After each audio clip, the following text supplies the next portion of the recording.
रही है?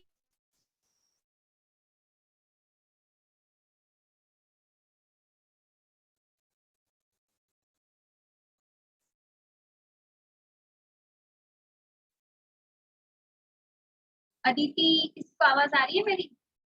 Yes ma'am. Okay okay, start करते हैं। Yes ma'am.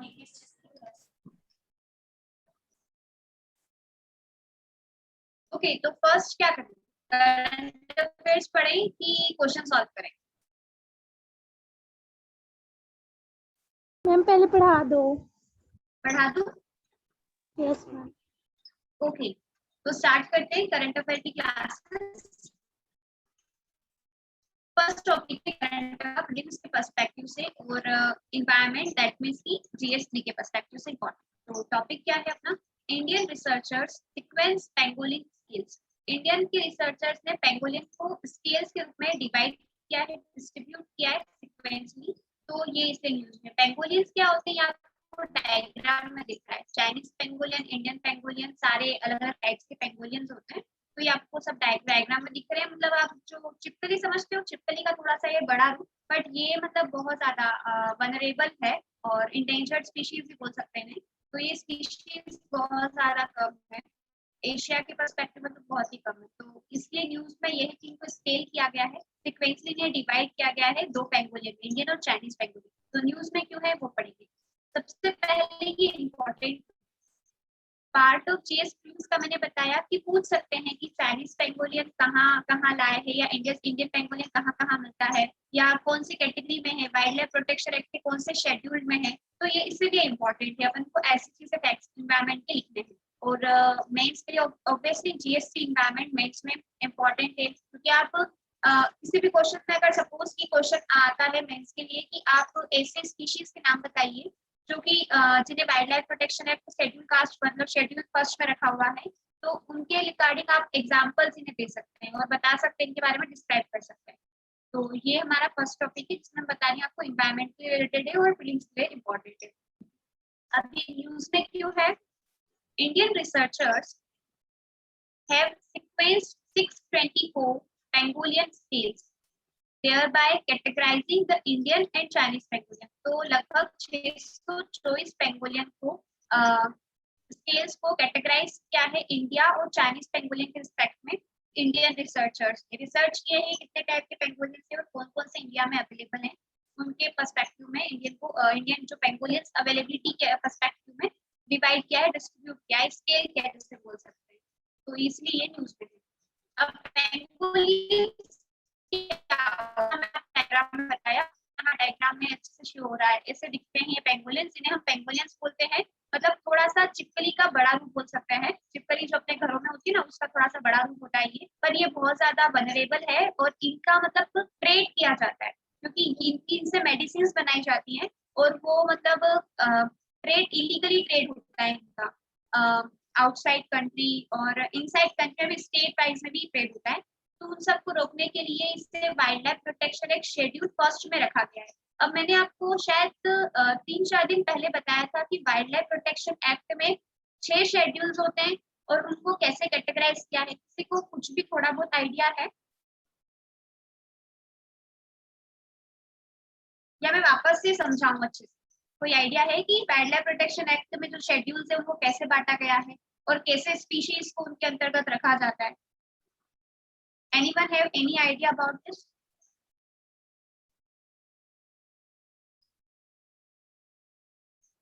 किसी को नहीं पता?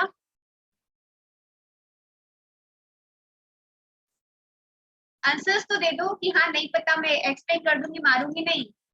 हम एक बार क्वेश्चन बोल दो प्लीज।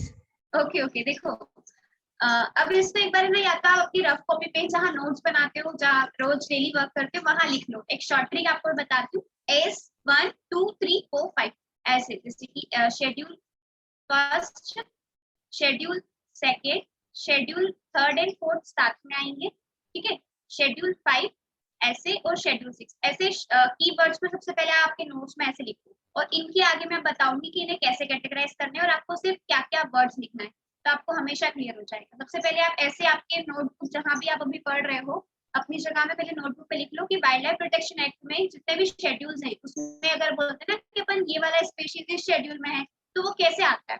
तो उसके लिए मैं आपको समझाती हूँ। सबसे पहले ये ऐसे 6 शेड्यूल्स के लिए आप शॉर्ट ट्रिक्स लिख लीजिए, फिर मैं आपको बताती हूँ कि शेड्यूल फर्स्ट में क्या है, शेड्यूल सेकंड में क्या है, शेड्यूल थर्ड में क्या है, ये सब आगे मैं आपको बताती हूँ।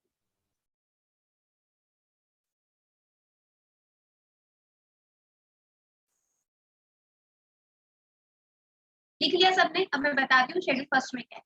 शेड्यूल फर्स्ट में endangered fish, मतलब शॉर्ट ट्रिक है एन। शेड्यूल फर्स्ट के आगे लिखना endangered species, जिसका मतलब जिसको ट्रेड करना, मतलब कि इलीगली ट्रेड करना नहीं है, तो उसमें आप क्या लिखोगे, इलीगली ट्रेड, IT लिख दीजिए और क्रॉस कर दीजिए कि इलीगली आप ट्रेड नहीं कर सकते।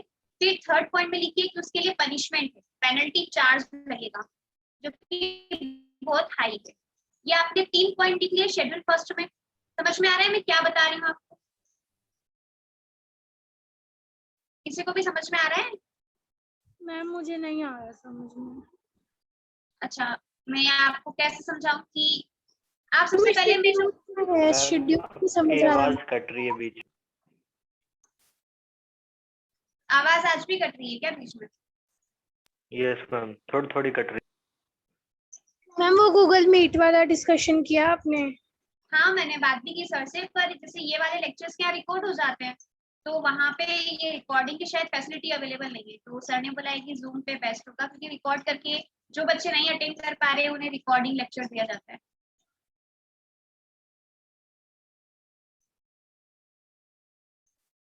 ओके, तो मैं आपको वेट में मैं अगर मेरे पास क्लीन कोई बोर्ड है तो मैं आपको वहाँ पे समझाती हूँ। तो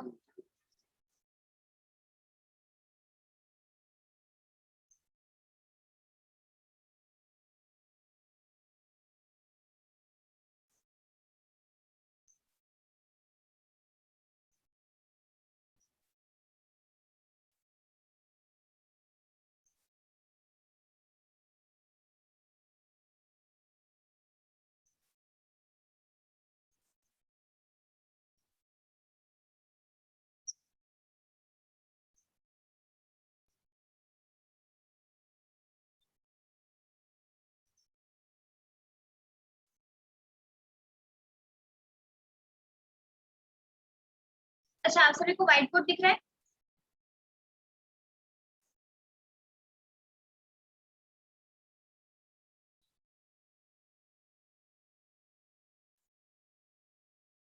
मेरी आवाज आ रही है?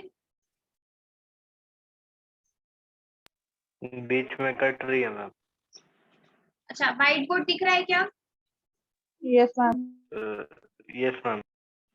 ओके, तो मैं आपको अब यहाँ समझा रही हूँ कि कैसे आपको लिखना है, क्या करना है और कैसे सारी शेड्यूल्स वाइज डिवाइड किए जाते हैं। तो अपन बात कर रहे हैं वाइल्ड लाइफ प्रोटेक्शन एक्ट 1972, ठीक है।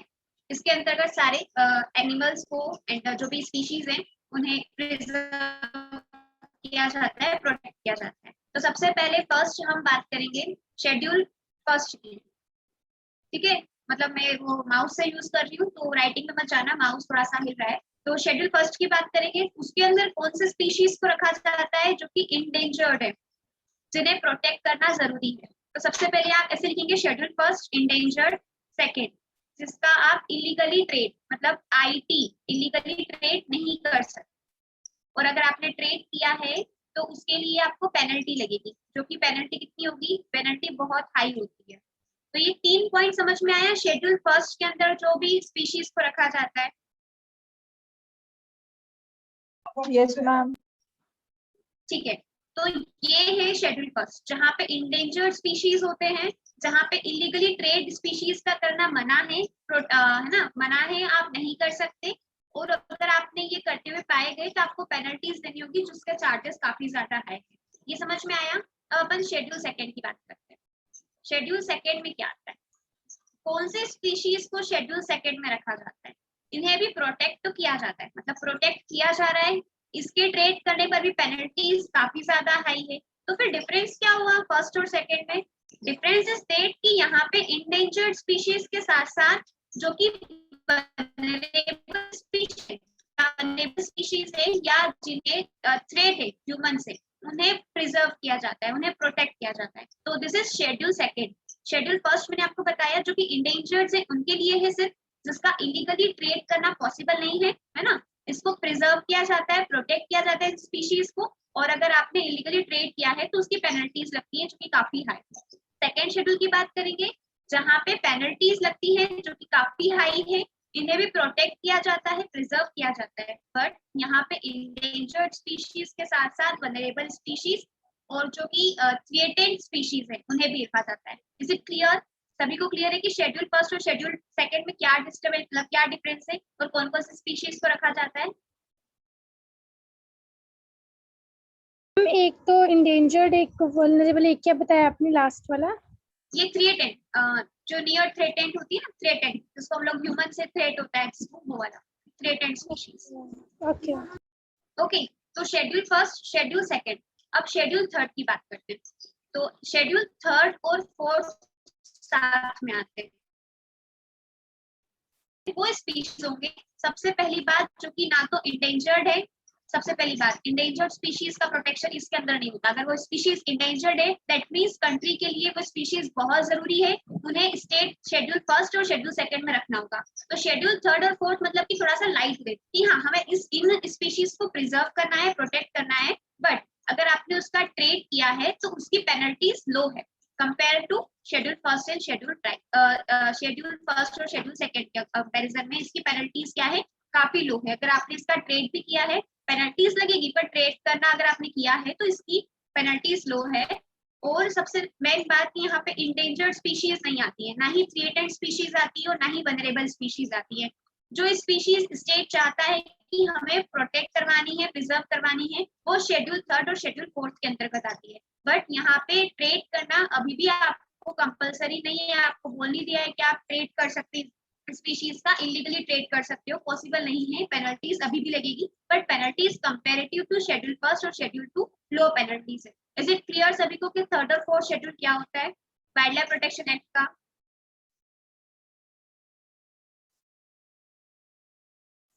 किसी को कोई डाउट हो तो प्लीज पूछ लो, एटलीस्ट आप मुझसे कम्युनिकेट करोगे तो मुझे भी पढ़ाने में मजा आएगा, ऐसे चुप रहोगे तो मुझे समझ नहीं आएगा कि आपको आ रहा है। फोर्थ है वो मोस्टली सेम है ना, कि उसमें मतलब penalty as compare to first and second low होती है, बट इलीगली हाँ अगर एग्जैक्टली, थर्ड और फोर्थ को साथ में ही रखा जाता है।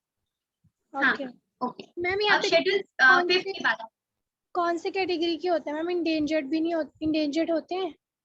इंडेंजर्ड भी नहीं होते, वनरेबल भी नहीं होते, थ्रेटेड भी नहीं होते।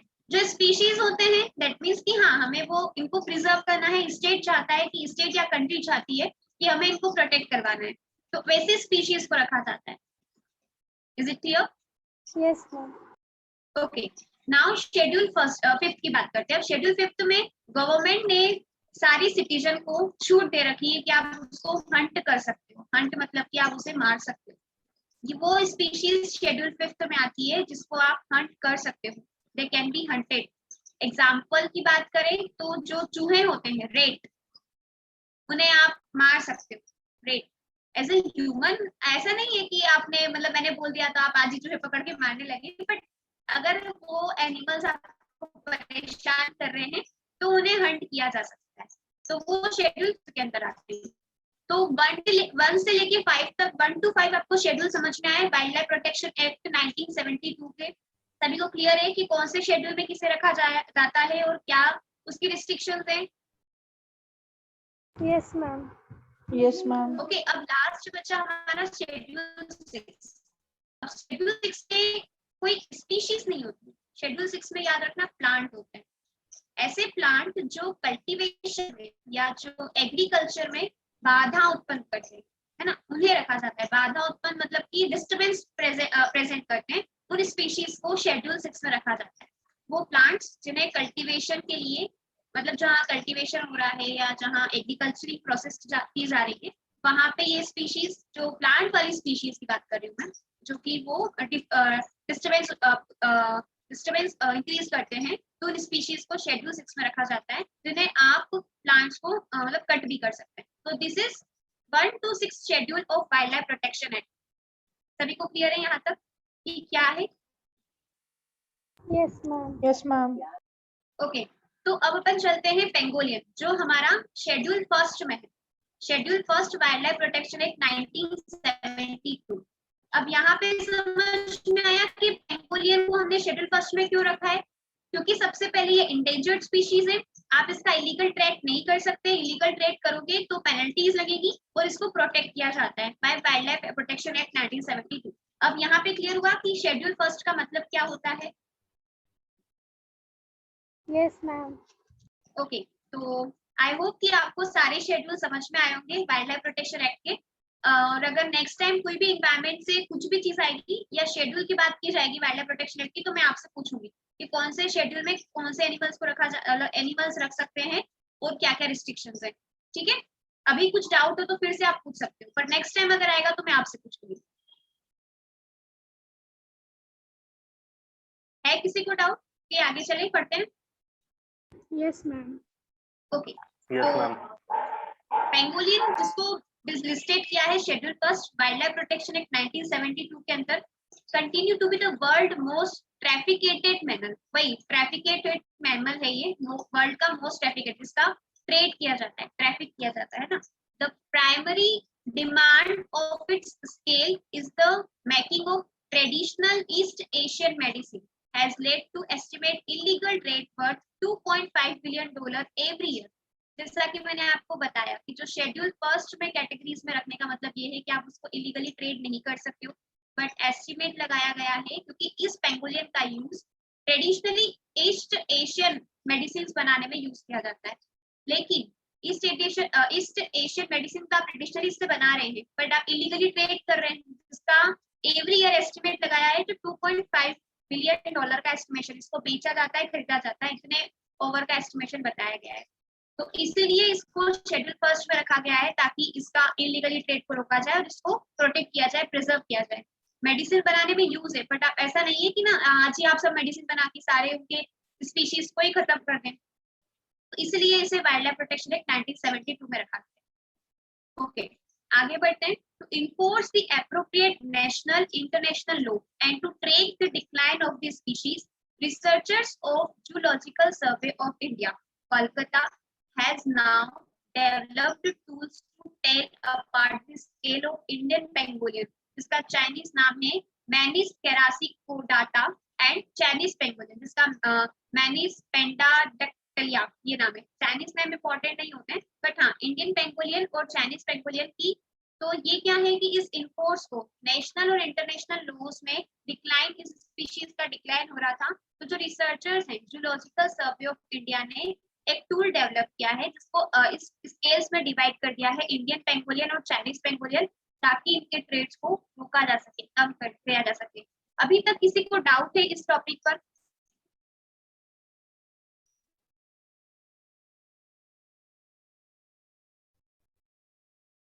किसी को डाउट है? No ma'am. ठीक है।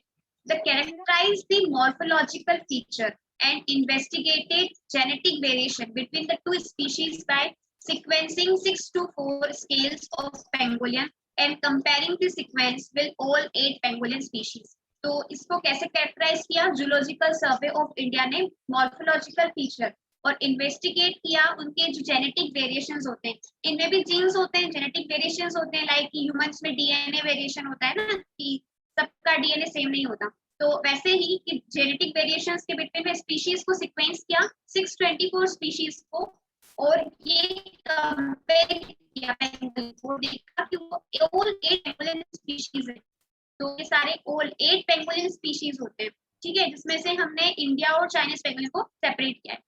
और वो कैसे हमने उनका कंपेयर किया है? Based on size, shape, weight, rich count on the scales, the team was able to categorize into the two species of Indian and Chinese pangolin। तो सारे साइज को, शेप को देख के, उनके जो रिच काउंट्स करके, वेट काउंट करके ऑन स्केल पर, तो हमने उन पेंगोलिन्स को 2 पेंगोलिन में डिवाइड किया है, इन 2 स्पीशीज में डिवाइड किया है, इंडियन पेंगोलिन और चाइनीज पेंगोलिन।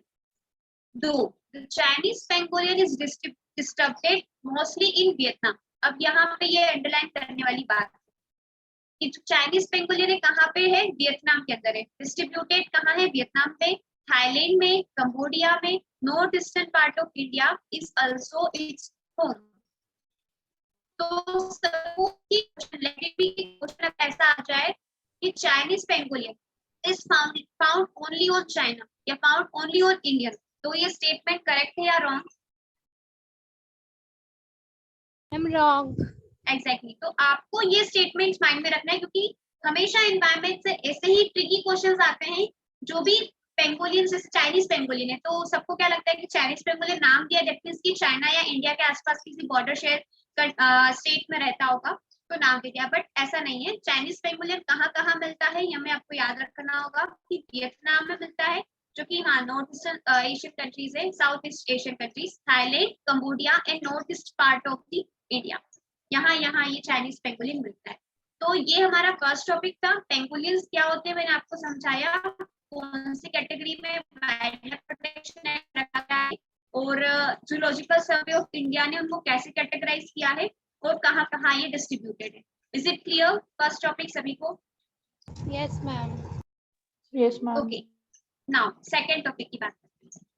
स्वामी completes its first residential project. अब ये स्वामी क्या है और इसका रेसिडेंशियल प्रोजेक्ट फर्स्ट कंप्लीट हुआ है, तो ये क्या चीज है हम लोग ये पढ़ेंगे आगे। तो देखो ये पार्ट ऑफ जीएस प्रीम्स का इम्पोर्टेंट है और सेकंड पॉलिसीज एंड गवर्नेंस के लिए important.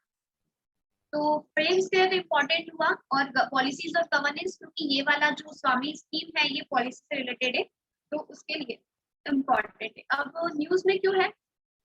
Union ministry of finance and corporate affairs handed over possession to home buyers as a special window for affordable and mid-income housing fund complete its first residential project। तो union ministry जो finance और corporate affairs ने ये बताया है, process किया है कि जो स्वामी स्कीम जो थी उसका फुल फॉर्म ये आप देख लीजिए क्या है, special window for affordable and mid income housing fund है जिसने फर्स्ट रेसिडेंशियल प्रोजेक्ट कंप्लीट किया। अब ये हमें कुछ समझ नहीं आ रहा, हमें बस इतना पता था कि हाँ कुछ न्यूज में है, बट क्या चीज है इसके बारे में हम लोग आगे पढ़ते हैं कि क्या है ये। देखो रेसिडेंशियल प्रोजेक्ट का मतलब क्या है। दिवाली पार्क जो कि एक सुबुर्बन मुंबई में रहती है, सुबुर्बन मुंबई में है, was the first housing project in India to have receive funding under Swamih fund. तो इतना समझ में आया हमें इस लाइन से पढ़कर कि हाँ ये एक रेसिडेंशियल प्रोजेक्ट है, रेसिडेंट के लिए किया गया है, जहाँ पे एक दिवाली पार्क को लोकेट किए हैं मुंबई के अंदर। उस जगह का नाम है सुबुर्बन मुंबई, जो कि फर्स्ट हाउसिंग प्रोजेक्ट था इंडिया का, स्वामी स्कीम फंड से इससे रिलेटेड है, इसका फंडिंग स्वामी ने की है। अब ये क्या है, स्वामी फंड वाज लॉन्च 2019। अब 2019 में इस फंड को लॉन्च किया गया। Diwali park Winter Greens is the first investment by the fund and also the first project to get complete। तो ये कोई फर्स्ट प्रोजेक्ट था दिवाली पार्क जो है मुंबई का, और उसी को फर्स्ट फंडेड किया गया और वो प्रोजेक्ट कंप्लीट भी हुआ है। Swami investment fund is one of the largest private equity team in India and has done commendable work despite कोविड-19 रिस्ट्रिक्शन। तो अब यहाँ से आपको पूरा टॉपिक क्लियर हो गया होगा कि स्वामी स्कीम क्या है, ये क्या काम करती है, ये फंड कैसे प्रोवाइड करती है क्या। देखो स्वामी एक इन्वेस्टमेंट फंड मैकेनिज्म या स्कीम बोल सकते हैं, जो एक लार्जेस्ट प्राइवेट इक्विटी टीम है जो कि इंडिया में वर्क कर रही है and has done comparable work despite covid related restriction. और उसने सारे वर्क को कंपेरेबली किया है और जितने भी वर्क रिस्ट्रिक्शंस थे कोविड-19 में उसको देखते हुए उसको नजरअंदाज नहीं किया, उसको देखते हुए भी सारे वर्क को कंप्लीट किया है। तो ये हमारा टॉपिक था कि जो स्वामी स्कीम हमने 2019 में फंड लॉन्च किया था, जो कि प्राइवेट इक्विटी टीम द्वारा लॉन्च किया जाता है फंड, उसका एक प्रोजेक्ट जो दिवाली पार्क सुबुर्बन मुंबई में है वो कंप्लीट हुआ है, इससे फंडिंग करते। The fund is targeting to complete and aggregated of 1,16,600 homes को। इनका एग्रीगेटेड एक टारगेट है कि हमें इतने लेक होम्स को कंप्लीट करना है, 1,16,600 होम को कंप्लीट करना है। This fund is bridging the trust deficit between home buyers, जो होम बायर्स होते हैं जो होम लोन लेते हैं वो इस फंड से लोन लेकर फंड लेकर अपना काम कर सकते हैं, developer by completing construction and delivering home without depending on any other source of finance. तो इनका क्या काम है कि जिससे होम बायर्स होते हैं जिन्हें होम खरीदना होता है तो ये फंड उन्हें प्रोवाइड करते हैं, है ना, और होम की डिलीवरी करते हैं कि हाँ इस प्लेट में हमने ये चलाई है, मतलब ये प्लेट हमने मल्टी बनाएंगे, इसमें ये प्लेट अवेलेबल है, आप इसे खरीद सकते हैं। तो ये सारा काम इनका है और इनका एक टारगेट है कि हमें इतने समथिंग हम होम बनाते हैं। तो ये सेकेंड टॉपिक स्वामी फंड जो स्कीम थी जो कि यूनियन मिनिस्ट्री और ministry of finance and corporate affairs ने बताया है कि होम बायर्स जो कि एक स्वामी स्कीम है उसने फर्स्ट प्रोजेक्ट उसका कंप्लीट किया है। तो ये सभी को क्लियर है कि क्या थी स्कीम और क्या अभी न्यूज में क्यों है? किसी को कोई डाउट हो तो पूछ लो, फिर मैं आगे।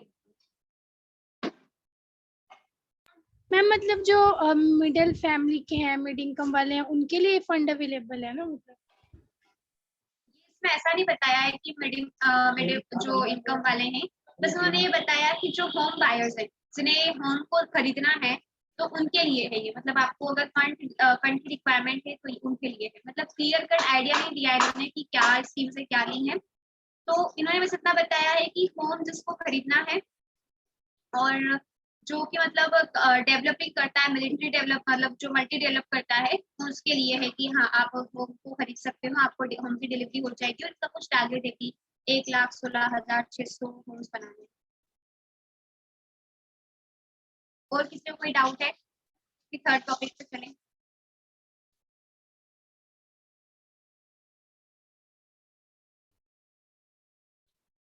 डाउट है किसी को?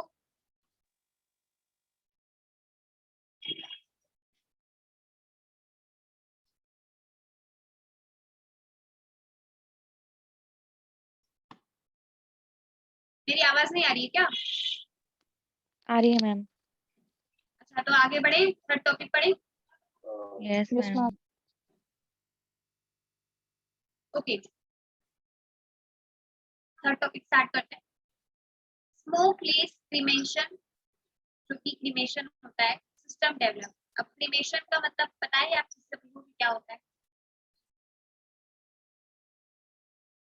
मतलब पता है क्रीमेशन का मतलब क्या होता है?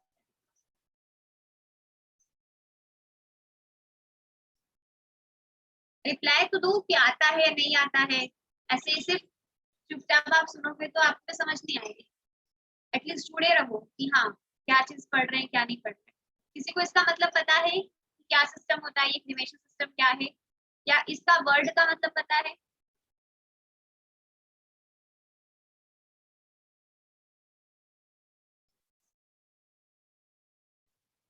मैम क्रीमेशन मतलब जब हम किसी को जलाते हैं, क्रीमेशन करना किसी चीज की, बंदों की, मतलब जब हम जलाते हैं तो। Exactly yes. तो ये वो चीज है। अब न्यूज में इसलिए क्योंकि हमने एक ऐसी मतलब बोल सकते हैं मोबाइल इन द सेंस कि आप उसको मूव कर सकते हो one place to other place. हमने एक ऐसा सिस्टम डेवलप किया है जिसमें smokeless cremation system develop. That means कि अगर आप डेड बॉडी को इसके अंदर बर्न करते हैं, जो कि एक लो फ्लेम जो कि 144 डिग्रीज पे बर्न होती है वो बॉडी, पर उसमें स्मोक नहीं निकलता। दैट मींस कि वो इन्वायरमेंट के लिए काफी फ्रेंडली है, इन्वायरमेंट फ्रेंडली सिस्टम है और आप मूवेबल है। दैट मींस कि आप इसे कहीं भी ले जा सकते हैं। और ये सिस्टम कैसे वर्क करता है, लाइक कि अगर हमारा जो गैस स्टोव वर्क करता है ना, जहाँ हम खाना बनाते हैं, वैसे ये वर्क करता है। लो फ्लेम पर वर्क करता है जो ब्लू फ्लेम हो जाती है और यहाँ पे स्मोक नहीं होता है। ऐसा सिस्टम डेवलप किया है जहाँ पे डेड बॉडीज को बर्न किया जाता है। ये टॉपिक समझ में है क्या क्या है ये चीज? अब मैं इसके आगे मैं आपको पूरा डिस्क्राइब करूँगी क्या है। ओके तो इसलिए ये न्यूज में है क्योंकि हमने एक ये सिस्टम डेवलप किया है ड्यूरिंग कोविड-19 पेंडेमिक की।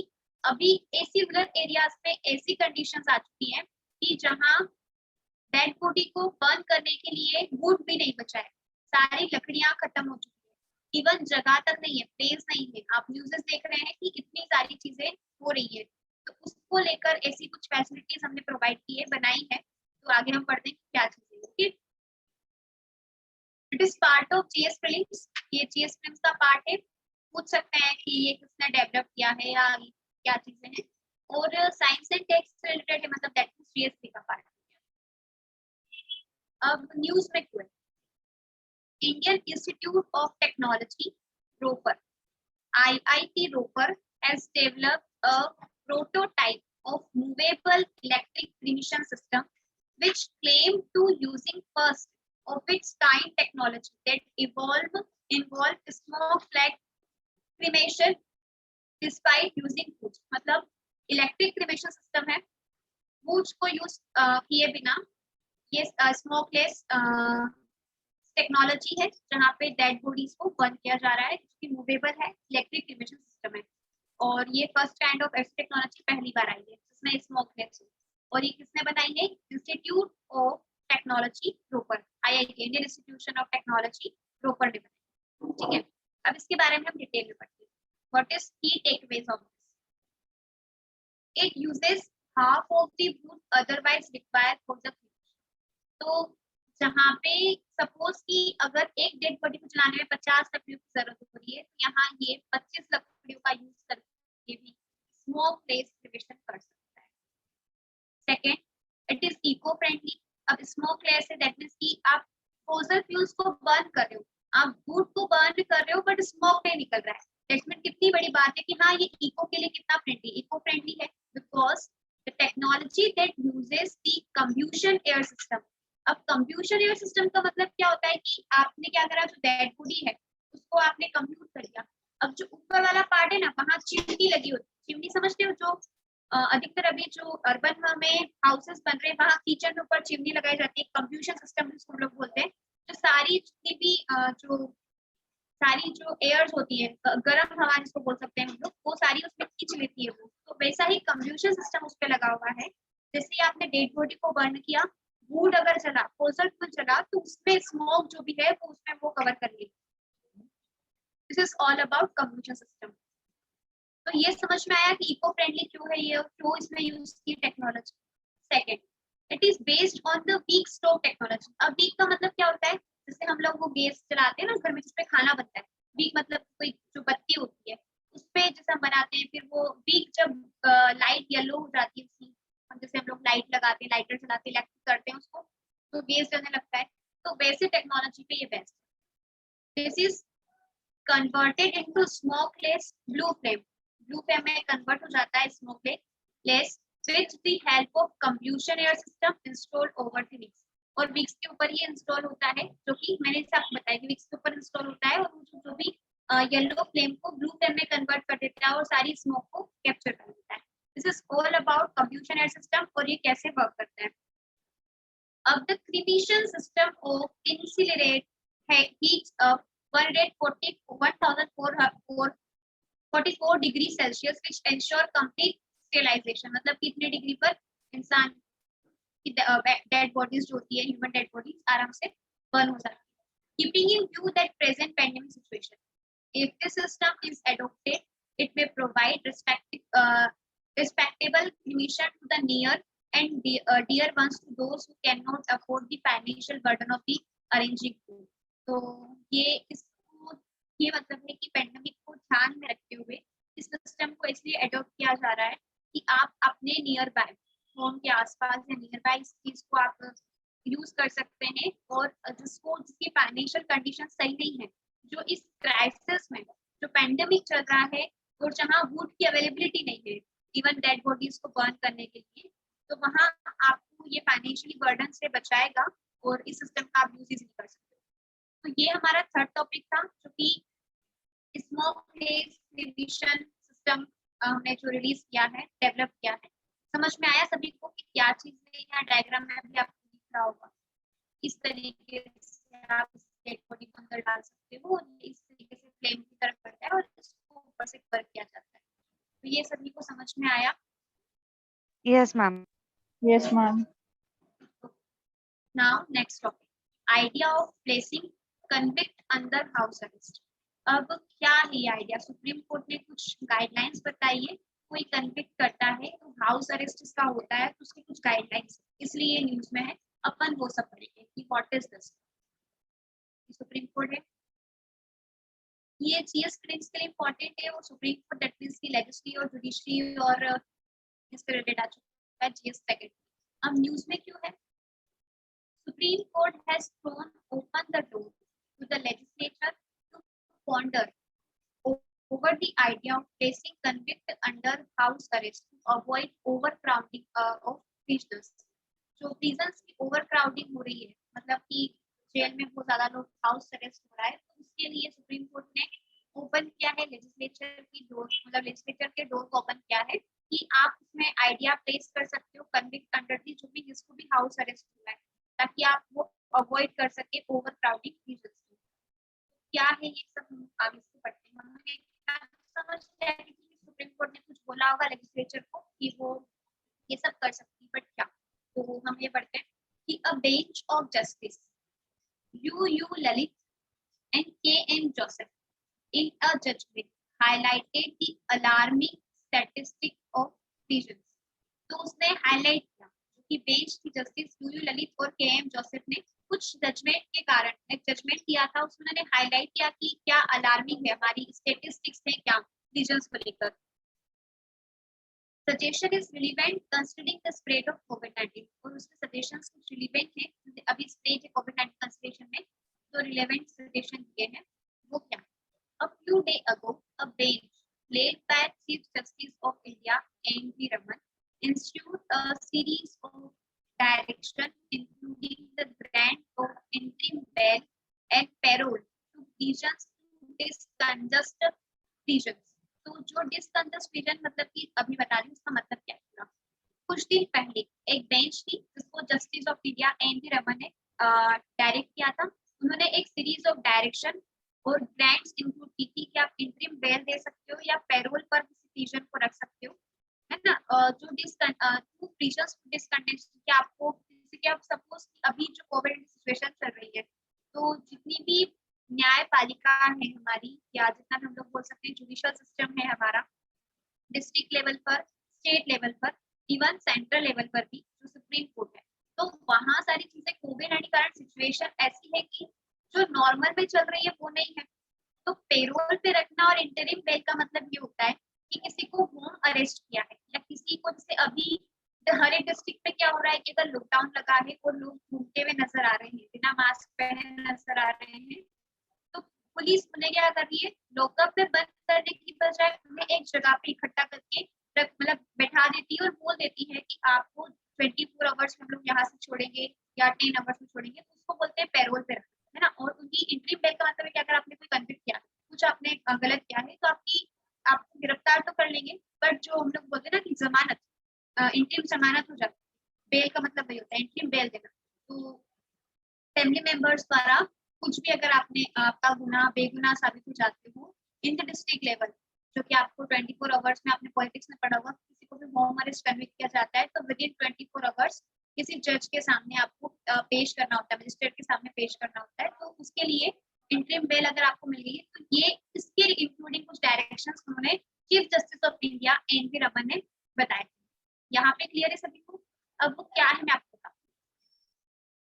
The occupancy rate in a prison had climbed to 11.5% in 2019. Occupancy rate भी बहुत ज्यादा बढ़ गया है, 18.5% हो चुका है। National crime report bureau, national crime report bureau क्या, इसने फिगर बताया 2019 that shows 18,86,092 inmates were admitted in jail. तो इतने सारे जो पेशेंट्स थे वो एडमिट हो चुके थे, मतलब जो प्रिजन्स थे वो जेल में एडमिट थे, ठीक है। The numbers of undealt prisons in 2019 is that which is fact constitute 69.5% total number of prisons, जो कि 100% अगर हम माने कि जेल की कैपेसिटी तो उसमें से 70%, ऑलमोस्ट 70% prisons है हमारे पास। तो secondly a very large some was the budget for prisons, तो बहुत ज्यादा बजट हमें एलोकेट करना पड़ता है खाने पीने के लिए, सब कुछ के लिए। तो the tremendous overcrowding of prisons and the huge budget were both relevant in the context of the possibility that house arrest occur. तो हाउस में अरेस्ट किया जाए, उनको ऑफर किया जाए, पेरोल पे रखा जाए, ये हमने यहाँ इसको रख दिया है 24 आवर्स के लिए या 15 आवर्स के लिए, जब तक कि उसका सब कुछ केस सॉल्व नहीं होता। तो this is all about that कि क्या है। अच्छा अब मुझे बताओ, किसी को आइडिया है नेशनल क्राइम रिपोर्ट ब्यूरो ये क्या है? कोई आइडिया है किसी को?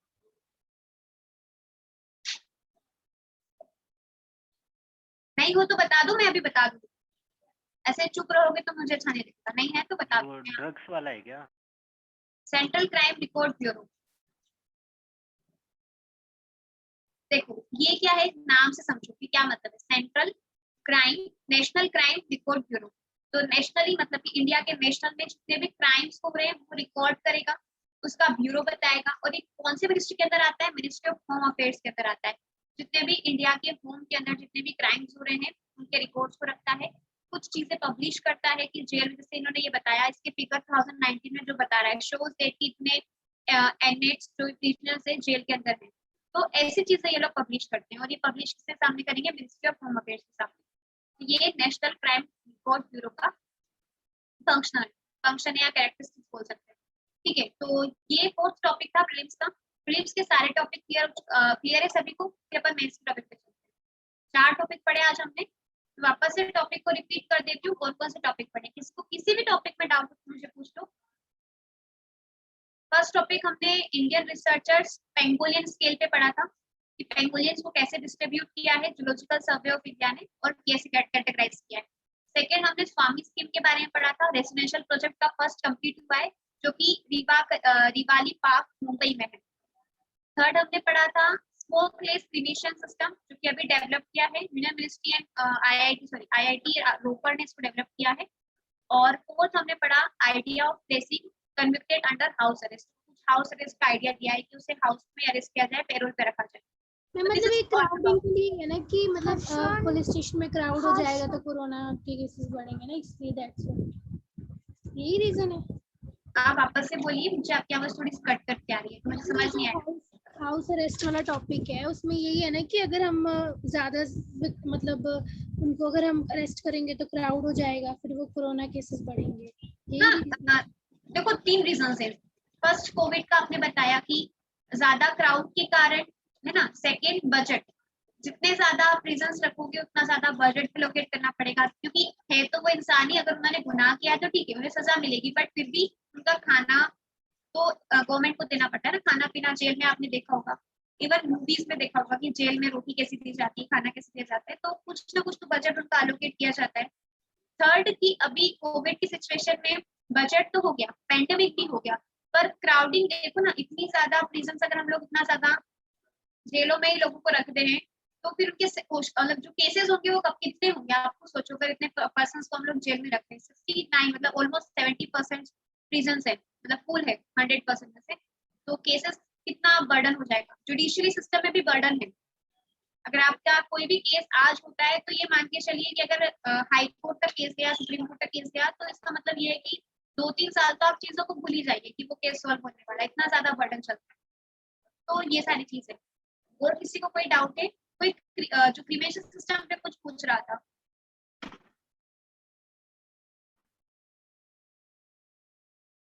और किसी को डाउट है? No ma'am. ओके, तो मैं इस वाला टॉपिक पढ़ते हैं। इंटरनेशनल और हेल्थ से रिलेटेड है, दैट मींस की जीएस सेकंड है ना। Important international institution agencies and फोरा, देयर स्ट्रक्चर एंड मैंडेट, इस टॉपिक से रिलेटेड है। ठीक है, अब रिफॉर्म्स नीडेड इन डब्ल्यूएचओ में कुछ रिफॉर्म्स चाहिए, तो ये हमारा मेंस का टॉपिक।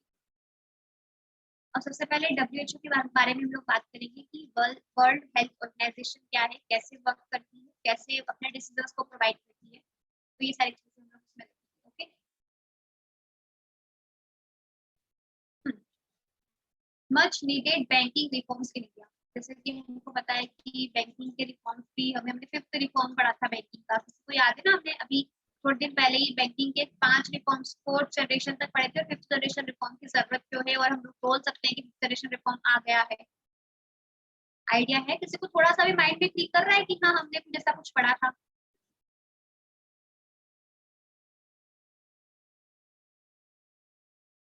तो सच में कुछ समझ यस मैम, में पढ़ा तो आता है? था मैं मैम। आपको मैं आपको पढ़ाती हूँ तो कुछ समझ में तो आता है ना, कि बस सुन रहे हो? आता है मैम।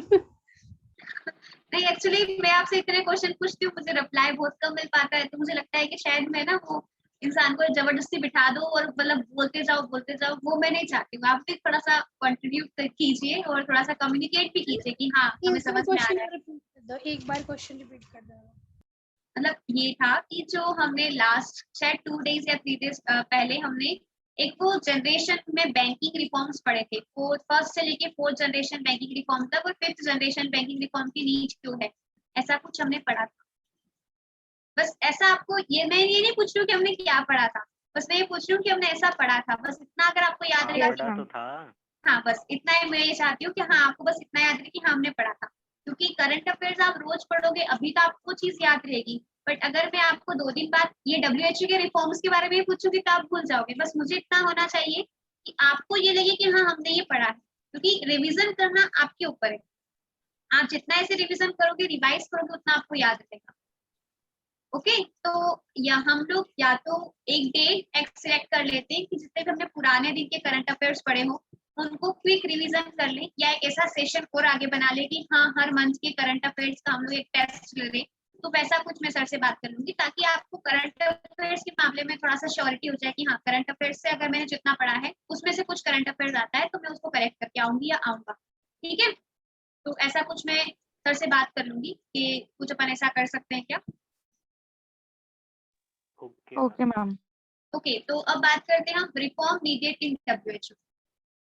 तो कुछ बैंकिंग के रिफॉर्म्स है इंडिया में, जैसे कि स्ट्रक्चरल चेंजेस होना चाहिए, internationally comparative, improve the electricity stability, credit delivery systems and removal the operation related। तो कुछ सारे ये रिफॉर्म्स हैं जो कि WHO के बैंकिंग रिफॉर्म्स में है। तो क्या है, क्या न्यूज में क्या है, हम लोग सब अच्छे से पढ़ते हैं। Context. Recently, a report released by an independent panel, co-chaired by former New Zealand PM Helen Clark, linked the severity of the global outbreak to the efficiency across government, the WHO and other military organization ने इसको कुछ बताया है। एक report release की है, किसने report release की है? न्यूजीलैंड के जो प्राइम मिनिस्टर हैं, प्राइम मिनिस्टर है, उन्होंने सीवीटी ग्लोबल आउटब्रेक जो डी एफिशिएंसी अक्रॉस हो रही है गवर्नमेंट में और WHO में, मिलिट्री ऑर्गेनाइजेशन, मल्टीलेटरल ऑर्गेनाइजेशन में, तो उसके रिगार्डिंग रिसेंटली एक रिपोर्ट को रिलीज किया है इंडिपेंडेंट पैनल को को-चेयर ये करते हैं। अब ये क्या है इशू राइज हुआ पैनल के अंदर, क्या क्या चीजें हम लोग पढ़ते हैं। First, late warning. In the first week of pandemic, the WHO could have warned countries to assume the SARS-CoV-2 virus was spreading among people as a precaution। तो सबसे पहले इनका इशू ये है, पैनल में जो न्यूजीलैंड के प्राइम मिनिस्टर हैं हेलन, उन्होंने ये इशू किया है, राइज किया है फर्स्ट की लेट वार्निंग कि WHO की गलती है यहाँ पे, उन्हें वार्न कर देना चाहिए सारी कंट्रीज को कि SARS-CoV की सेकेंड वेव आ रही है, तो पीपल उसके रिगार्ड में कुछ अवेयर हो जाए, कुछ प्रिकॉशंस लेना स्टार्ट करें। एटलीस्ट जैसा बड़ा है तो फर्स्ट वीक में WHO को सभी कंट्रीज को बता देना चाहिए। तो सबसे पहले उनका ये जो इशू है वो कि वो लेट वार्न कर रहे हैं। Second, late declaration of pandemic. तो WHO ने पेंडेमिक को भी लेट डिक्लेयर किया था जब चाइना की फर्स्ट वेव आई थी।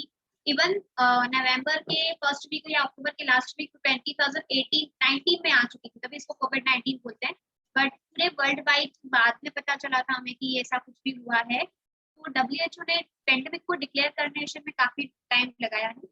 WHO also could have declared the outbreak in Wuhan, China, a public health emergency or international concern. The highest level of the global alert earlier by at least January 2022. तो क्या हुआ? सबसे पहले इन्होंने बताया कि warning late की WHO ने। सेकेंड की पेंडेमिक का डिक्लेरेशन ने बहुत किया लेट किया कि वुहान चाइना में मतलब कि फैल चुका था पब्लिक हेल्थ इमरजेंसी और इंटरनेशनल कंसर्न में। तो highest level of global alert उन्हें करना चाहिए था अर्लियर बाय जनवरी 2020 में। 2022 जनवरी जो 22 जनवरी के पहले इनको अलर्ट कर देना चाहिए था। Third, week body. WHO को उन्होंने वीक बॉडी बोला है क्योंकि WHO should have the power to investigate outbreaks speedily with guaranteed rights to access and with the ability to publish information without waiting for a member state approval. China तो ये तो आपने सभी ने सुना होगा कि चाइना ने अप्रूवल नहीं किया था, चाइना के स्टेट ने, कि आप हमें हमारे यहाँ पे आकर इन्वेस्टिगेशन नहीं कर सकते हो, क्योंकि तो कुछ कंट्रीज का क्लेम था कि चाइना ने ये जानबूझकर वायरस को फैलाया है, और एटलीस्ट अगर जानबूझ के नहीं फैलाया है तो हमें इन्वेस्टिगेट करने दीजिए कि वायरस को फैला। तो ये वीक बॉडी है, उसके पास कोई पावर नहीं इन्वेस्टिगेशन का, वो सिर्फ ये वेट करती रही WHO की हमें मेंबर्स स्टेट अप्रूवल देगा चाइना, तभी हम जाके वहाँ इन्वेस्टिगेट करेंगे। Fourth, a month of lost opportunity. Most countries failed to heed the warning, choosing the wait and see rather than take firmer measures that could have contained the virus. तो बहुत सारी countries ये इसको काबू करने में fail हो गई, वो मतलब कि वार्निंग देने में फेल हो गई, ये वो वेट ही करती रही और देखती रही कि पहले मतलब मेजर्स लिए जाएंगे, फिर हम लोग ये वायरस को कंटेन करेंगे। फिर need for greater role by international organisation, तो हमें जरूरी है कि इंटरनेशनल ऑर्गेनाइजेशन की हमें ग्रेटर रोल हो। WHO and WTO should have helped broker an agreement among major vaccines producing countries and manufacturers on voluntary licensing and transferring vaccine technology to third parties. So WHO मतलब कि world health organisation और WTO that means world trade organisation, दोनों को मिलकर agreement करना चाहिए major vaccine producing countries को, जो मैन्युफैक्चर कर रही है उनको वॉलंटरी लाइसेंसिंग प्रोवाइड करनी चाहिए, ट्रांसफर करना चाहिए वैक्सीन को, जो कि थर्ड पार्टीज को ट्रांसफर करे। तो ये होना चाहिए, ग्रेट रोल होना चाहिए इंटरनेशनल ऑर्गेनाइजेशन पे, इसकी हमें जरूरत है। 6, need for specialised counselling, specialised counselling की हमें जरूरत है। कैसे? कि the panel also called for the creation of a global health trade council that will maintain political commitment to pandemic preparedness and response and hold actors accountable. इसका मतलब ये है कि हमें एक स्पेशलाइज्ड काउंसलिंग की जरूरत है, जैसे कि जो पैनल स्पेशलाइज्ड काउंसलिंग बोल सके, ग्लोबल हेल्थ ट्रेड काउंसलिंग बना सके, जो मेंटेन करे पॉलिटिकल कमिटमेंट को, पैंडेमिक को कैसे प्रिपेंडेंट करना है, रिस्पॉन्स क्या होगा और कैसे उसको अकाउंटेबल एक्टर्स क्या कैसे फॉलो करना है। तो ये सारी चीजें हमें क्या है, एक स्पेशलाइज्ड काउंसलिंग की जरूरत है। 7, अ पैंडेमिक फ्रेमवर्क कन्वेंशन, तो पैंडेमिक फ्रेमवर्क के लिए हमें कुछ कन्वेंशन होने चाहिए। अगर भी ऐसा नहीं है, ना ही कोई ऐसा बोल सकता है कि नहीं अभी जो पैंडेमिक आ गया उसके बाद आगे भविष्य में फ्यूचर कभी पैंडेमिक नहीं आएगा, तो ऐसा नहीं है ना, पैंडेमिक तो आ ही सकता है, इवन पॉसिबिलिटी बहुत ज्यादा है कि पैंडेमिक आ सकते हैं आगे, क्योंकि कंट्री इतना आगे डेवलप हो चुकी है और क्लाइमेट इतना ज्यादा चेंज हो रहा है, तो चीजें आएंगी आगे, पैंडेमिक और भी हो सकते हैं, तो इसकी पॉसिबिलिटी है, सभी को पता है, बट उसके लिए फ्रेमवर्क होना चाहिए, कन्वेंशन होना चाहिए। Within 6 months was recommended by panel to address gap in international regulation and to clarify responsibility between state and international organizations. तो 6 महीने के अंदर ही आप पैनल को एड्रेस करें, जितना भी गैप चल रहा है इंटरनेशनल रेगुलेशन में, क्लेरिफाई करें कि रिस्पॉन्सिबिलिटी है उनकी सारे स्टेट वाइज, स्टेट का यहाँ मतलब है सारी कंट्रीज से और इंटरनेशनल ऑर्गेनाइजेशन से, कि जितना भी पेंडेमिक में कोई भी पेंडेमिक चल रहा है या कोई सा भी वायरस या कोई सी बैक्टीरिया या कोई सी भी मतलब disease world wide global area पर स्प्रेड हो रही है, तो आप उसको अवेयर कराएं, सभी पीपल्स के लिए कुछ कन्वेंशन बनाएं कि हमें 6 मंथ में ये चीजें एड्रेस करनी है और इसके लिए प्रोटेक्शन के लिए हमें क्या करना है, क्या, तो ये चीजें मेन इंपॉर्टेंट है। 8, चेंज इन फाइनेंस, और फाइनेंशियली आप चेंज करना होगा, कैसे? International pandemic financing facility is needed that is capable to distribute $5 billion to $10 billion a year for preparedness and $50 billion to $100 billion in event of a crisis. तो एक international pandemic financing हमें एक facility की जरूरत है जो distribute कर सके, इतना कैपेबल हो कि वो कम से कम $5 बिलियन से $10 बिलियन एक ईयर में प्रिपेयर्डनेस के लिए, और 50 बिलियन से $100 बिलियन कभी पैंडेमिक आया या इवेंट ऑफ क्राइसिस में वो डिस्ट्रीब्यूट कर सके। तो फाइनेंशियल सिस्टम जो WHO का है, WTO का है, वो चेंज करना होगा। 9, the panel also recommended single 7-year term for WHO Director General and Regional Directors। तो जो पैनल की हमको रिकमेंड करना होगा, सिंगल होगा मतलब कि एक बार कोई पर्सन वो वहाँ का चेयर बन गया, डायरेक्टर बन गया, चेयरमैन बन गया, तो उसके बाद वो नहीं हो सकता। और 7 ईयर का टर्म होना चाहिए WHO डायरेक्टर जनरल और रीजनल डायरेक्टर। तो ये सारी रिकमेंडेशंस हैं, ये सारे इश्यूज पैनल के अंदर राइज किए हैं न्यूजीलैंड के प्राइम मिनिस्टर हेलन ने। तो आपको ये समझ में आया कि क्या इश्यूज चल रहे हैं WHO से रिस्पेक्ट में? समझ में आया? Yes ma'am. ओके, तो अब हम कंक्लूजन करते हैं कि ठीक है, हमने ये इशू बता दिया, हमें क्या जरूरत है, क्या होना चाहिए, बट कंक्लूजन तो लिखना पड़ेगा कि कंक्लूजन कैसे होता है। अगर क्वेश्चंस में आ गया, आपसे पूछ लिया गया कि क्या दिक्कतें आ रही WHO के फ्रेमवर्क से, कि आपको ऐसा लगता है, आपका ओपिनियन बताइए कि WHO सही से वर्क नहीं कर रहा है, या कुछ भी क्वेश्चन बन सकता है, तो आपको कंक्लूजन देना जरूरी है। आप सारे क्वेश्चंस तो बता दोगे, मतलब उसको क्रिटिसाइज तो कर दोगे कि WHO ने ऐसा किया था, लेट वार्निंग की थी, WHO ने पेंडेमिक डिक्लेयर करने में थोड़ा सा लेट हो गए थे, और ये सब। तो फिर आपको एक बैलेंस अप्रोच लेनी पड़ेगी, कंक्लूजन आप अच्छे से दे सकते हो। Like COVID-19 is a 21st century global movement, not because a disease outbreak is like a nuclear accident, but because it is shown so clearly the gravity of the threats to our health and well-being. तो ये हमने कोविड-19 situation में लिया है कि 21st century को Chernobyl movement जो हुआ था, याद होगा चेरनोबिल मूवमेंट रशिया में चेरनोबिल शीप थी जहाँ पे बहुत ज्यादा हंगामा हुआ था, तो वैसे मूवमेंट को ये आउटब्रेक कर रहा है। ये न्यूक्लियर एक्सीडेंट नहीं है, बट जो कि ह्यूमन हेल्थ से रिलेटेड है, क्लियरिटी और ग्रेविटी बता रहा है थ्रेट्स की कि पूरी ग्लोबली हेल्थ वाइज वेलबींग के लिए रिलेटेड है। तो कंक्लूजन अच्छा है इसका कि हम ऐसे बता सकते हैं कि ये एक चेरनोबिल मूवमेंट तो नहीं है, किसी एक कंट्री ने किया है, बट हाँ एक न्यूक्लियर एक्सीडेंट नहीं है, लेकिन हाँ एक ऐसी बीमारी है कि ऐसी डिजीज है जिसने बता दिया कि हमारे पास कितना पोटेंशियल है, कितनी ग्रेविटी है उसको कवर करने के लिए, ये हेल्थ और वेल्थ। तो इसका कुछ कनेक्टिंग डॉट्स है WHO एंड इट्स फंडिंग। तो WHO क्या है, वर्ल्ड हेल्थ ऑर्गेनाइजेशन, कैसे चेयर करते हैं, कितने साल के लिए अपॉइंटमेंट होता है इनका चेयरमैन का, और इनकी फंडिंग कैसे होती है, इनका शेयर कहाँ कहाँ है, और कैसे वर्क करते हैं, कितने इसके स्टेट्स हैं, ये सारी चीजें आप अपने नोटबुक में या अपने नोट से आप पढ़ लेना कि कैसी चीजें। अब अपन सॉल्व करते हैं फर्स्ट क्वेश्चन। अच्छा, ये वही क्वेश्चन आ गया जो मैंने आपसे भी पूछा था। National crime record bureau comes under which of the following? Ministry of defence, ministry of home affairs. Exactly, ministry of home affairs. और सभी को पता था ना, मैंने डिस्कस भी किया था ऊपर। Yes ma'am. मुझे नहीं पता था कि डिस्कस करोगे क्वेश्चन कैसे आता था। ओके, अभी क्वेश्चन तो नंबर बताया 2। था। हाँ, consider the following statement regarding special window for affordable mid income housing। Swami scheme के बारे में है, फंड के बारे में। तो स्टेटमेंट फर्स्ट है, Diwali park winter green is the first project to get complete located in Rajasthan। Second, the Swami Investment Fund is one of the largest private equity team in India. Which of the following is correct? Only first, second only, both, or neither?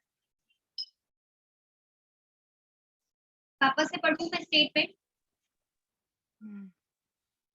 Diwali park winter green एक first project है जो कि complete हुआ है, located in Rajasthan.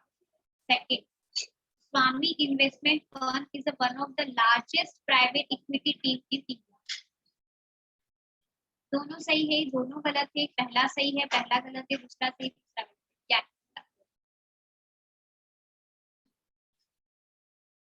मैंने 2 बार कम से कम उस चीज को रिपीट किया था। हेलो हेलो, हाँ, बोलो लवलीन, कुछ बोलना चाहती हूँ।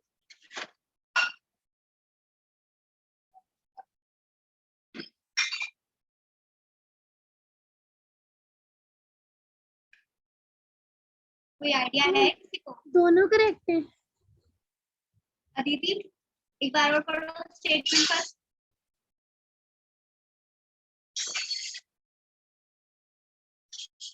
Diwali park second only. Second only सही है, बट फर्स्ट को एलिमिनेट क्यों किया, आप बता सकते हो? Ma'am actually I think so जो रिवाली पार्क है, it was in Maharashtra. Exactly Maharashtra, Mumbai में है, राजस्थान में नहीं है। मैंने यस दो मैम। बार रिपीट किया था कि रिवाली पार्क मुंबई। एक्चुअली मैम उस टाइम कॉल पे थी दूसरी, इसलिए मैं बोल नहीं रही थी। ओके, तो यहाँ से एलिमिनेट होगा और सेकंड स्टेटमेंट सही है। यश को नहीं पता था क्या ये? No ma'am. मतलब सुन नहीं रहे हो ना, सिर्फ हाँ लगा हुआ है, ईयर प्लग्स लगा लिए होगे, अपना काम कर रहे हो कि हाँ चल रहा है लेक्चर, ऐसा ही कुछ हुआ होगा है ना। और नहीं Okay, next question. Consider the following statement regarding pangolins. Pangolins are the world's most trafficked mammals. They are listed in Schedule First of Wildlife Protection Act 1972 of India. Which of the following statements are correct? First only, second only, fourth or neither? बताओ इसका B option. Second only, first नहीं है।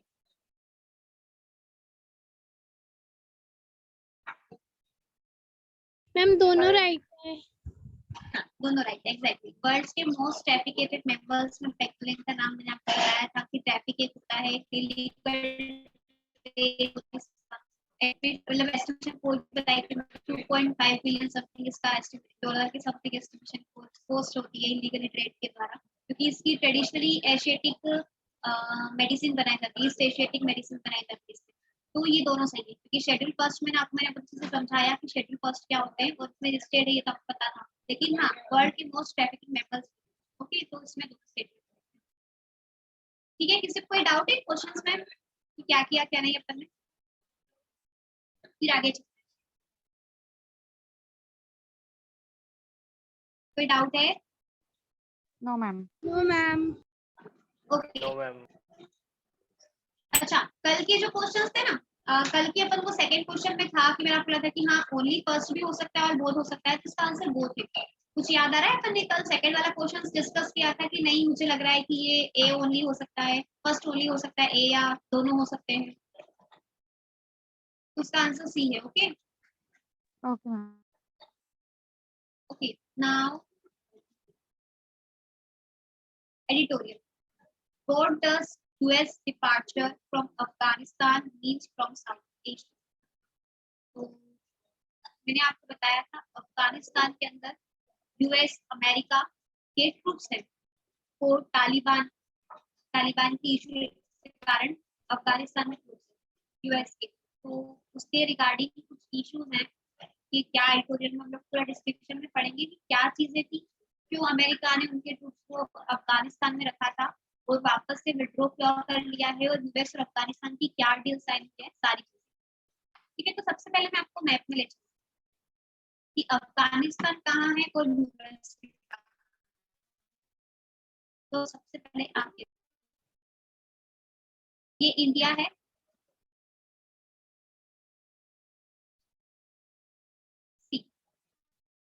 This is India. Pakistan के just ऊपर अफगानिस्तान दिख रहा है सभी को, दिस इज अफगानिस्तान, जो कि किससे लैंड बॉर्डर शेयर कर रहा है, पाकिस्तान से। थोड़ा सा एरिया ऊपर से देखो, हमारा पीओके के साइड पे इंडिया से भी हम लोग अफगानिस्तान को पीओके के साइड से टच कर रहे हैं, लैंड बॉर्डर शेयर कर रहे हैं। ठीक है, ऊपर है ताजिकिस्तान, इधर है तुर्कमेनिस्तान और ईरान।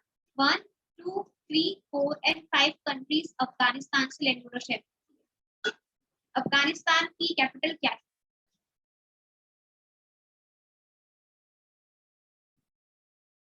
काबुल। यस, यही देख रहे थे आप, रेड दिख रहा है। ओके, तो ये है अफगानिस्तान की कैपिटल। अफगानिस्तान की लोकेशन समझ में आई, कहाँ है? इंडिया के थोड़ा सा नॉर्थ वेस्ट साइड बोलेंगे अफगानिस्तान है, जो कि ईरान से तुर्कमेनिस्तान से तजाकिस्तान से इंडिया और पाकिस्तान से अपना लैंड बॉर्डर शेयर करता है। और थोड़ा सा पार्ट मुझे बोलना चाहिए चाइना से भी शेयर करता है, यहाँ पे वो थोड़ी सी वो चीज अंदर की जहाँ तिब्बत वाला एरिया बिल्कुल थोड़ा सा टच करता है। हम काबुल के साथ, किसके साथ? हम किसके साथ कह रहे हो? अफगानिस्तान के साथ ना? अफगानिस्तान का जैसे थोड़ा सा पार्ट, मतलब बिल्कुल जरा सा थोड़ा सा बोलना चाहूंगी, बट यहाँ पे एग्जैक्टली जैसे देखो ये तुर्कमेनिस्तान, यहाँ ये बॉर्डर है, ये इतना सा ये वाला दिख रहा है आपको, ये वाला पार्ट। एक तो यहाँ पे मेरा मार्कर चलता भी है, अफगानिस्तान, ये देखो अब जूम थोड़ा सा समझ में आ रहा होगा, ये मैंने थोड़ा सा जूम किया है। यहाँ पे अफगानिस्तान की बॉर्डर जा रही है और चाइना की इतनी सी थोड़ी सी बॉर्डर, थोड़ा सा बिल्कुल जरा सा टच कर रहा है, इतना सा, ये दिख रहा है, इतना मेरा कर्सर दिख रहा है आप लोग को, यहाँ पे इतना सा बॉर्डर शेयर करते हैं तिब्बत से अफगानिस्तान। ओके,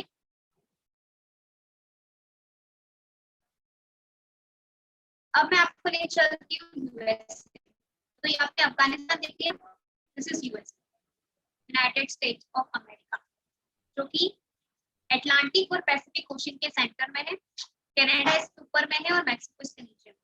और ये कॉन्टिनेंट क्या है? नॉर्थ अमेरिकन कॉन्टिनेंट, और नीचे हमारा south continent, south American continent हम लोग बोलते हैं, लेटिन अमेरिकन कॉन्टिनेंट। तो ये यूएसए की लोकेशन समझ में आ गई कि कहाँ अमेरिका है। Yes ma'am. ओके, तो इन दोनों कंट्रीज के बारे में हम लोग पढ़ेंगे, यूएसए और अफगानिस्तान। दिस इज अफगानिस्तान, ठीक।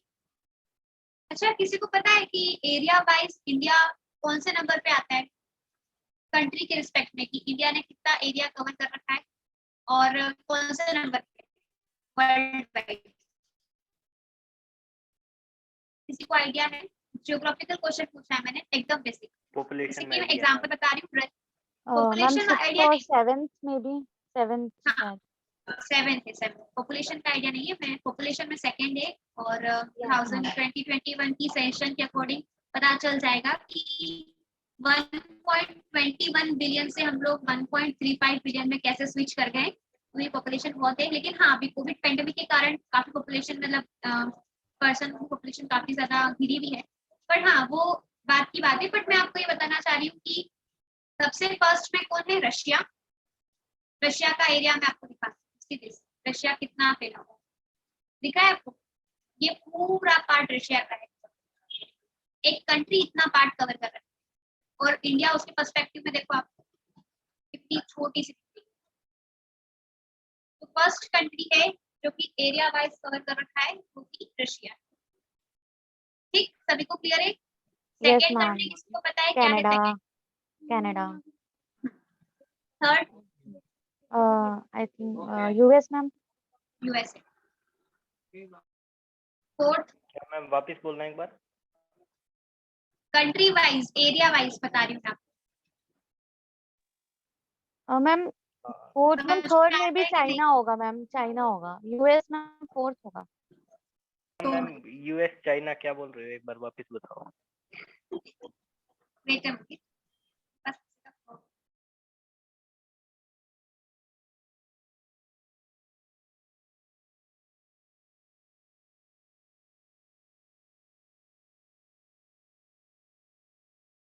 हाँ, कहाँ पे थे हम?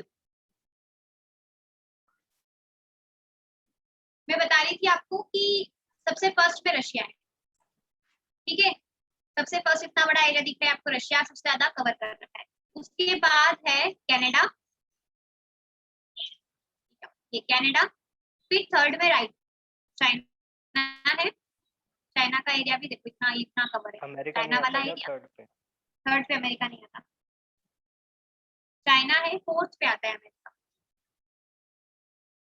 फोर्थ पे अमेरिका है। फिफ्थ पे ब्राजील, ये नीचे ब्राजील, ये वाली कंट्री, ये फिफ्थ पे है। मैम एक बार और सीक्वेंस बता दो प्लीज। फर्स्ट रशिया, लिख लिया? Yes ma'am. Second Canada, yes ma'am. Third is third China. China, US. Fourth USA, right. Ma'am fifth में भी फिफ्थ ब्राजील, ब्राजील या फिर Australia. Yes ma'am. The next is या और फिर ऑस्ट्रेलिया। ऑस्ट्रेलिया कहाँ है? न्यूजीलैंड का नाम हमने पढ़ा था, है ना, ओशिनिया में आता है ऑस्ट्रेलिया। लाइक ये रहा, ये देखो आप, दिस इज ऑस्ट्रेलिया। 6 नंबर पे है, then then 7 India. India. Okay, सभी को क्लियर है? Yes ma'am. अच्छा, 8 बताऊं? 8 क्या है? 8 है अर्जेंटीना, जो कि यहाँ है, साउथ अमेरिकन कंट्रीज। ओके, तो हाँ, हम लोग टॉपिक से काफी यस ज्यादा मैम। भटक गए। ओके, करंट पे आते हैं कि अफगानिस्तान और अमेरिका की हम लोग बात कर रहे थे कि उनके जो उन्होंने सैनिक अभी अमेरिका के सैनिक अफगानिस्तान में थे तालिबान के इशू से रिलेटेड कि तालिबान वहाँ पे बहुत ज्यादा एक जैसा हमारे यहाँ इंडिया में बोलते हैं हम लोग की नक्सलवाद फैला हुआ है, वहाँ पे अफगानिस्तान में तालिबान वाला थोड़ा केसेस है, तो उसके कारण अमेरिकन के ट्रूप्स अफगानिस्तान में थे, बट अफगानिस्तान से वो उन्होंने ट्रूप्स को वापस बुला लिया था अमेरिका में, उनके बीच में पीस डील साइन हुई थी, तो उसके रिगार्डिंग एक एडिटोरियल तो वो हम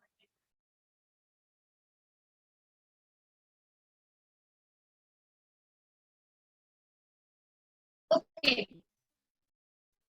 2001 टेस्ट करा हुआ है कि कब क्या हुआ। 2001 से 2002 के बीच में यूएस ने इन्वेड किया अफगानिस्तान, डिस्ट्रॉय अल कबाब एंड पनिश तालिबान को पनिश किया था। फिर 2003 में ये सारा सीक्वेंस है, आप इसको आप खुद ही पढ़ लेना कि क्या क्या कैसे कैसे क्या क्या हुआ था। मैं अभी इसको डिटेल में पढ़ाने चाहूंगी तो काफी ज्यादा टाइम हो जाएगा ओके और आप लोग भी बोर हो जाओगे कि मैम छोड़ ही नहीं रही है, पढ़ाई जा रही है। ओके तो मैं ओके कंटिन्यू करती हूँ। तो ये क्या है, कॉन्टेक्स्ट में क्या है कि it is the last American troops being to leave Afghanistan and the US turn away from the Middle East to Indo-Pacific. There is a scramble to redo the foreign policies map the reason. That means वही मैंने आपको बताया कि American जो भी troops थे वो leave कर चुके थे अफगानिस्तान से और US middle east pacific Indo pacific हो चुका है, इंडो पैसिफिक वाला। There is a scramble to redo the foreign policies map in the region. तो उन्होंने रीडो किया था foreign policies since it replaced Britain as the major external power in Greater Middle East half a century ago. America has been the pivot around which the regional politics has played out. तो सबसे पहले America को USA ने जो कि America है उसने replace किया था ब्रिटेन को, जो मिडिल ईस्ट कंट्री का ग्रेटेस्ट पावर बन चुका था, एक्सटर्नल पावर बन चुका था कि सारे रिजॉल्व को सॉल्व करना। ब्रिटेन जब हम ये कब की बात करें 1947 और 1950 60s की बात करें, जब ब्रिटेन पावर बहुत पॉलिटिकली पावर का स्ट्रॉन्ग था तब की बात, तो अमेरिका ने उसको रिप्लेस किया रीजनल पॉलिटिक्स को सॉल्व करने के लिए। ये है चीजें। The old colonial power of Europe deferred to American leadership. तो मिडिल ईस्ट कंट्रीज जो कि सेंट्रल ईस्ट एशिया और मिडिल ईस्ट एशिया की बात कर रहे हैं, आप यूरोपियन की बात करें, नीचे साउथ ईस्ट अफ्रीका वाली बात करें, तो सारी कंट्रीज में यूरोपियन की पावर ज्यादा थी, पर अमेरिका ने लीडरशिप अमेरिका की जो लीडरशिप थी इस सीजन में उसने डिफर किया यूरोपियन की power. Russia and China in this contract sought to chip away at US dominance. Many regional actors sought alliance with America to secure themselves against ambitious or troublesome neighbors. Others sought to balance America against America. तो Russia और जो China थे, कि USSR जब था तब America और USSR की मतलब आपने पढ़ा भी होगा कि काफी ज्यादा मतलब वॉर्स भी हुई और सब चीजें हुई। तो अमेरिका और चाइना के कॉन्ट्रैक्ट में क्या कर रहा है कि sought to chip away at US dominance, और वो मतलब ये चाह रहे हैं या ये मांग कर रहे हैं कि हमें यूएस डोमिनेंस से अलग रहना है, जो कि मेरी रीजनल एक्टर। सोट का मतलब होता है कि चाहना या किसी को मांग करना कि हम ये चाहते हैं या हमारी ये मांग है। Alliance with America to secure themselves against ambitions of troublesome neighbours and others of to balance against America. तो अमेरिका ने इस चीजों को सिक्योर किया, खुद को और बैलेंस बना के रखा। After the costly and long military intervention in Middle East, USA has begun to see that it cannot fix the country's old conflict solution. तो बहुत सारा costly उसने मिलिट्री इंटरवेंशन किया, लाइक कि अफगानिस्तान में भी किया, मिडिल ईस्ट एशिया में किया। तो उसने यूएसए ने ये देखा कि जो भी उनके कंट्रीज के कॉन्फ्लिक्ट है, ओल्ड कॉन्फ्लिक्ट उस रीजन में है, तो उसको यूएसए हैज बिगन टू सी वो फिक्स नहीं कर पाया उस कंट्रीज को, मतलब उस वजह से कि अफगानिस्तान में जो तालिबान इशू है उसको नहीं कर पाया, वो कंट्रोल नहीं कर पाया। तो ये अमेरिका का थोड़ा सा इशू रहा। जैसे कि अभी हमने थोड़े दिन पहले ही तालिबान का मैंने आपको एक आर्टिकल या न्यूज पढ़ाई थी कि अफगानिस्तान में तालिबान ने फिर से वहाँ के जो एक मॉस्क्यू पे अटैक किया था और वहाँ पे इतने पीपल्स को मारा है। तो ये इश्यूज आपको मैंने पहले ही बताया था, तो भी चल ही रहा है। तालिबान ने फिर से उनको कैप्चर किया था, उनको एक क्या नाम था, रिवर पे उनका एक बहुत बड़ा जो पावर हाइड्रो पावर प्लांट है उसको कैप्चर कर लिया है तालिबान। मैंने आपको ये पढ़ाया था। उससे regarding even more important, the USA now has other urgent priorities such as challenge for an assertive China. Biden will withdraw all USA forces from Afghanistan by September 11, 2020. तो वहाँ पे है यूएसए के, वो विड्रॉ कर लेंगे सारे उनके फोर्सेस को सितंबर 11, 2021 से। President Biden will withdraw all Euro-American troops from Afghanistan over the coming years, US officials said, completing the military exercise by 20th century of September 11, 2001 से, मतलब 11 सितंबर 2001 से उन्होंने ट्रूप्स को डिप्लॉय किया था अफगानिस्तान में। उनके 20 साल पूरे हो जाएंगे, बट फिर भी वो एक कॉन्फ्लिक्ट को फिक्स नहीं कर पाए जो तालिबान इशू वहां चल रहा है। Attack that Drew the United state into its longer war. चलिए, while Taliban has promised to renew attack on USA and NATO personnel if foreign troops are not out to the deadline, and said its statement it would not continue to participate in any conference about Afghanistan future until all foreign forces have departed. तो तालिबान ने promise किया है कि कोई नया attack नहीं करेगी वो यूएस पर और ना ही नेटो पर। जो नेटो कंट्रीज होती है ना, non alignment transitional organisation, that means कि नेटो का मतलब ये होता है कि जो भी कंट्री नेटो के अंदर है, तो अगर नेटो कंट्रीज में किसी, जैसे Israel is one of the part of NATO country, अगर आपने इजराइल पे अटैक किया है दैट मींस यूएसए समझेगा कि उसने आप पर अटैक किया है, मतलब कि यूएसए पे अटैक किया है आपने, तो यूएसए उसको फीडबैक देगा और आपसे लड़ेगा। तो नेटो का मतलब ये होता है, नेटो कंट्रीज है ना। तो क्या क्या बात कर रहे थे हम लोग कि तालिबान ने प्रॉमिस किया है कि वो ना तो यूएस पे और ना ही कोई नेटो पर्सनल किसी फॉरेन ट्रूप्स पे या किसी कंट्री पे अटैक नहीं करेगा जब तक कि वो फॉरेन ट्रूप्स को इजीली वहां से ले नहीं जाते, वापस डिपार्ट नहीं कर पाते। The Taliban has conducted sputtering talk with the Afghan movement began under the Trump deal since last fall. तो ट्रम्प ने ये डील साइन की थी तालिबान के साथ और कंडक्ट किया था सारी चीजें, स्पूटरिंग टॉक्स की थी अफगान गवर्नमेंट के साथ और ट्रम्प ने ये डील साइन की। It will also invited to an additional high-level inter-Afghan discussion in Turkey later this month. तो बहुत ज्यादा मतलब कि अफगान जो कि high level inter Afghan discussion होगा टर्की के में हुआ था, जो कि इनवाइटेड थे। इंडिया को भी मतलब इनवाइट किया गया था कि आप इसमें देखिए क्या चीज क्या है। तो how outside power will respond to event inside Afghanistan. तो आउटसाइड पावर की कि वो उस जो भी उनके अफगानिस्तान में इवेंट्स हो रहे हैं इनसाइड अफगानिस्तान, तो वो कैसे उसको रिस्पॉन्स करें। First, following US withdrawal, Afghanistan neighbors are likely to coalesce around similar strategies to deal with the aftermath. तो यूएस ने विड्रॉवल था अफगानिस्तान से और सारी नेबरिंग से ताकि वो सिमिलर स्ट्रेटजीज किल कर सके। Their preferred outcome are peace through unification or a power sharing arrangement. Power sharing arrangement था a Taliban amenable to negotiate. Yes, किसी को कुछ पूछना है?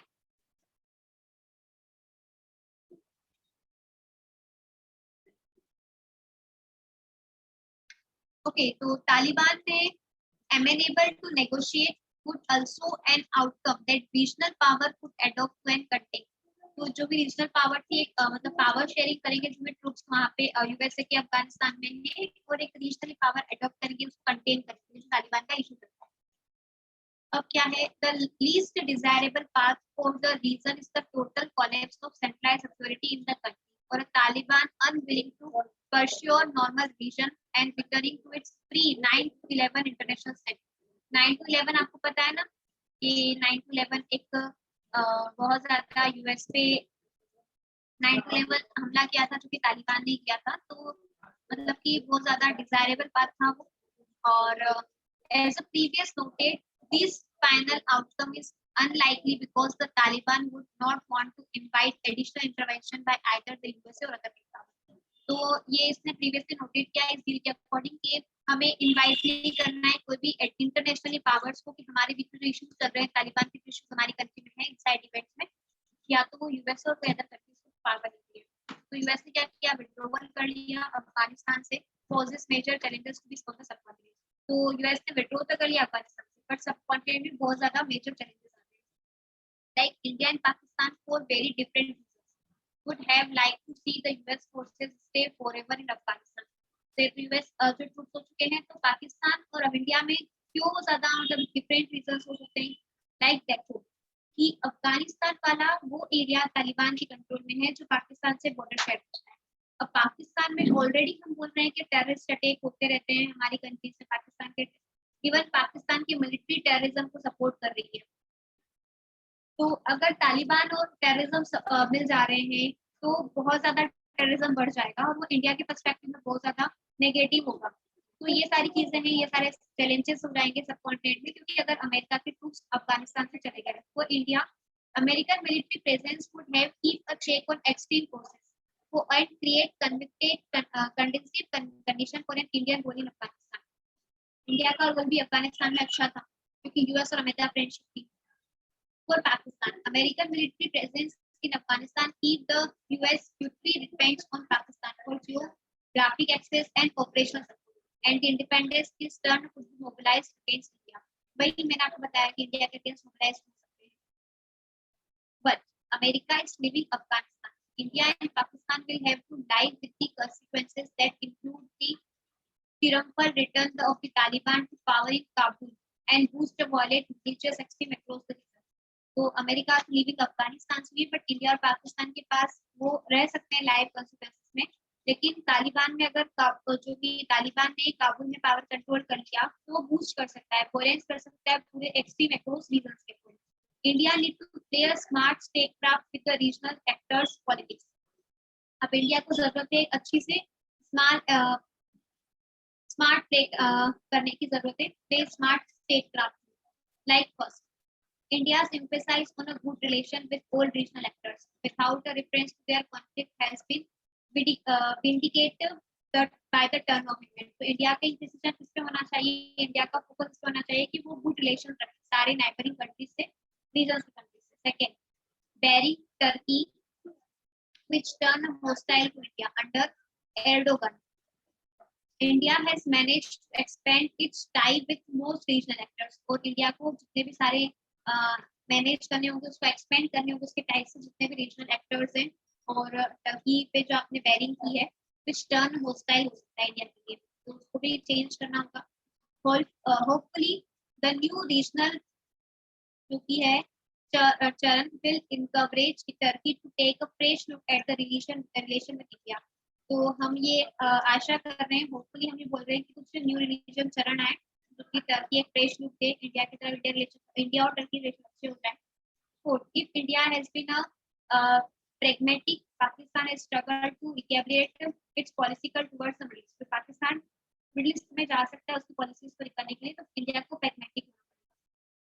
Fifth, it is unable to overcome the domestic ideological opposition to establishing diplomatic ties with Israel, despite the recognize that it is a normal relationship with Jewish states, serve Pakistan and India. अच्छा, मुझे Jewish से याद आया, कल आपने Israel के बारे में किसी ने सर्च किया था कि इजराइल का क्या था वो 6 स्टेप, और किसी ने कुछ पढ़ा था उसके बारे में बाद में? क्या नहीं कि हाँ ठीक है मैंने पढ़ा क्या बस ठीक है सब? No ma'am. आप पढ़ना उसके बारे में, इजराइल के बारे में, उसकी ओके 6 मैम, स्टेप वॉर के आज बारे में चेक करूंगी। आप उसके यस मैम। बारे में पढ़ना, आपको भी थोड़ा नॉलेज होगा कि क्या है। आप कुछ नहीं करना, पढ़ना इन द सेंस कि आप यूट्यूब पे डाल के बैठ जाना और ईयरफोन लगा के सुन, वो समझा देंगे सबको ओके मैम। कि क्या चीजें क्या ओके है, मैम। आपको थोड़ा आइडिया होगा। क्योंकि मुझे एक टाइम बाउंडेशन दी जाती है कि 90 आवर्स या मतलब 90 मिनट्स सॉरी आवर्स या 90 मिनट्स या मतलब 1.5 घंटा या आप थोड़ा सा 2 घंटे तक इसको एक्सपेंड कर सकते हो, ज्यादा नहीं कर सकते। नहीं तो मैं आपको पूरा डिटेल में सब कुछ समझा सकती हूँ, बट वही है ना कि थोड़ा टाइम बाउंडेशन है, तो इतनी सारी चीजें मैं आपको एक्सप्लेन नहीं कर पाती हूँ, पर जितना मुझे होता है मैं आपको चाहती हूँ कि अच्छे से समझा पाऊँ। यस हाँ, मैम। तो कुछ डोमेस्टिक आइडियोलॉजिकल अपोजिशन की बात कर रहे थे कि वो अनेबल है, उसको ओवरकम करना होगा। 6, Pakistan also failed between the stools in cropping with regional rivalries in the Middle East. तो पाकिस्तान बहुत ज्यादा मतलब जो भी मिडिल ईस्ट में राइवलरीज चल रही है, राइवलरीज का मतलब होता है ना कि विरोध, एक दूसरे का दुश्मनी, तो उनको थोड़ा सा फेल है वो पाकिस्तान से करने में। 7, America's exit from Afghanistan will trigger a geopolitical flux in the region. और अमेरिका का इस तरीके से अफगानिस्तान से हट जाना, एक्सिट कर जाना, जियोपॉलिटिकल फ्लक्स ला सकता है, ट्रिगर कर सकता है middle east region. as these factors will increasingly push India into a geopolitical close port in region. Smart statecraft therefore is required to deal the changing dynamics in Afghanistan. तो India की position smart statecraft requirement है, क्यों question कर सकते हैं. Learning to live with neighbors has then become an urgently priority. As America stepped back from the Middle East, most of the regional actors either need alternate partners or reduce the tension with their neighbors. तो अगर America का जो वहाँ से middle east से step back हुआ है, तो जो भी रीजनल एक्टर्स हैं वो या तो किसी और अल्टरनेट के पैट्रोन हो जाएंगे, अल्टरनेट पावर की जरूरत होगी, या वो उसके अपने आप के टेंशन को रिजॉल्व करेंगे. Second, although China and Russia have a regional ambitions, उनके खुद के ambitions हैं, neither to them bring the kinds of strategic help America brought to bear on Middle East all these decades. तो China और Russia के भी regional ambitions हैं कि अमेरिका वहां से लेफ्ट हुआ है. तो जैसे कि अभी रशिया ने जो अजरबैजान और कजाकिस्तान वाला जो कॉन्फ्लिक्ट था वो रशिया ने सॉल्व कराया था कि प्रेजेंस बढ़ाने के लिए, थोड़े से उनके ट्रूप्स वहां पे एस्टेब्लिश करने के लिए. तो रशिया और चाइना ऐसी चीजें अपॉर्चुनिटीज को देखते हैं कि कहीं हमें कुछ करने को मिल जाए, हमारे चीजें हम लोग जियो पॉलिटिक्स में आगे बढ़े. Turkey has figured that its troubled economy can't sustain the ambitious religious policies of President Recep Tayyip Erdogan. जो वहाँ के प्रेसिडेंट थे, उन्होंने ये बताया है कि उसकी इकोनॉमी ट्रबल कर रही है. After years of challenging Saudi leadership of Islamic world, Erdogan is offering an olive branch to Riyadh. तो रियाद सऊदी अरेबिया, रियाद वहाँ की कैपिटल, सऊदी अरेबिया को उन्होंने चैलेंज किया है और ओलिव जो ब्रांच है उसको ओपन किया है. After year of intense mutual hostility, Saudi Arabia and Iran now exploring means to reduce bilateral tension and moderate their proxy wars in the region. तो सऊदी अरेबिया और ईरान की भी कुछ अपनी चीजें हैं. रिसेंटली ईरान ने सऊदी अरेबिया के जो न्यूक्लियर पावर प्लांट था उसको डिस्ट्रॉय कर दिया था. तो ऐसे इश्यूज चलते रहते हैं, कॉन्फ्लिक्ट चलते रहते हैं. तो ये अपने आप में रिजॉल्व करने की कोशिश करेंगे, मॉडरेट करेंगे जितने भी इनके बीच में वॉर्स रीजन है. Saudi Arabia is also trying to heal that rift within the Gulf of ending the earlier efforts of the isolate Qatar. मैंने बताया था ना कल कतर की पोजीशन, उसी के नीचे सऊदी अरेबिया है ना, और पर्शियन गल्फ में ये कंट्रीज रहती हैं. ऊपर पर्शियन गल्फ के ऊपर ईरान है और नीचे सऊदी अरेबिया, और जहाँ कतर मैंने आपको लोकेट किया था उन लोग उस रीजन की बात कर रहे हैं. These changes come in the wake of big moves last year by some Arab states, UAE, Bahrain, Morocco, Sudan to normalize ties with Israel. तो मैंने आपको बताया कि इजराइल वाला जो कॉन्फ्लिक्ट चल रहा है कि इजराइल को एज अ कॉन्टिनेंट की हाँ उसका जो क्लेम है एक्सेप्ट करना. तो UAE is the first Arabian country accepting the claim of China for Israel, and Bahrain second country, Morocco फिर सुडान लास्ट कंट्री है. क्या क्या हो गया? बाय अलीशा.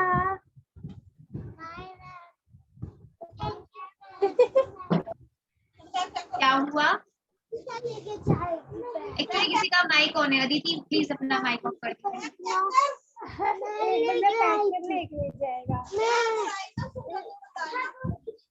अदिति अपना माइक ऑफ कर दो. 6 बजे बता तो रही हूँ, 6 बजे निकल, 6 बजे के बाद मेरे को पानी का बच्चा बोल रहा है. नहीं खड़ा हो जा रहा. हाँ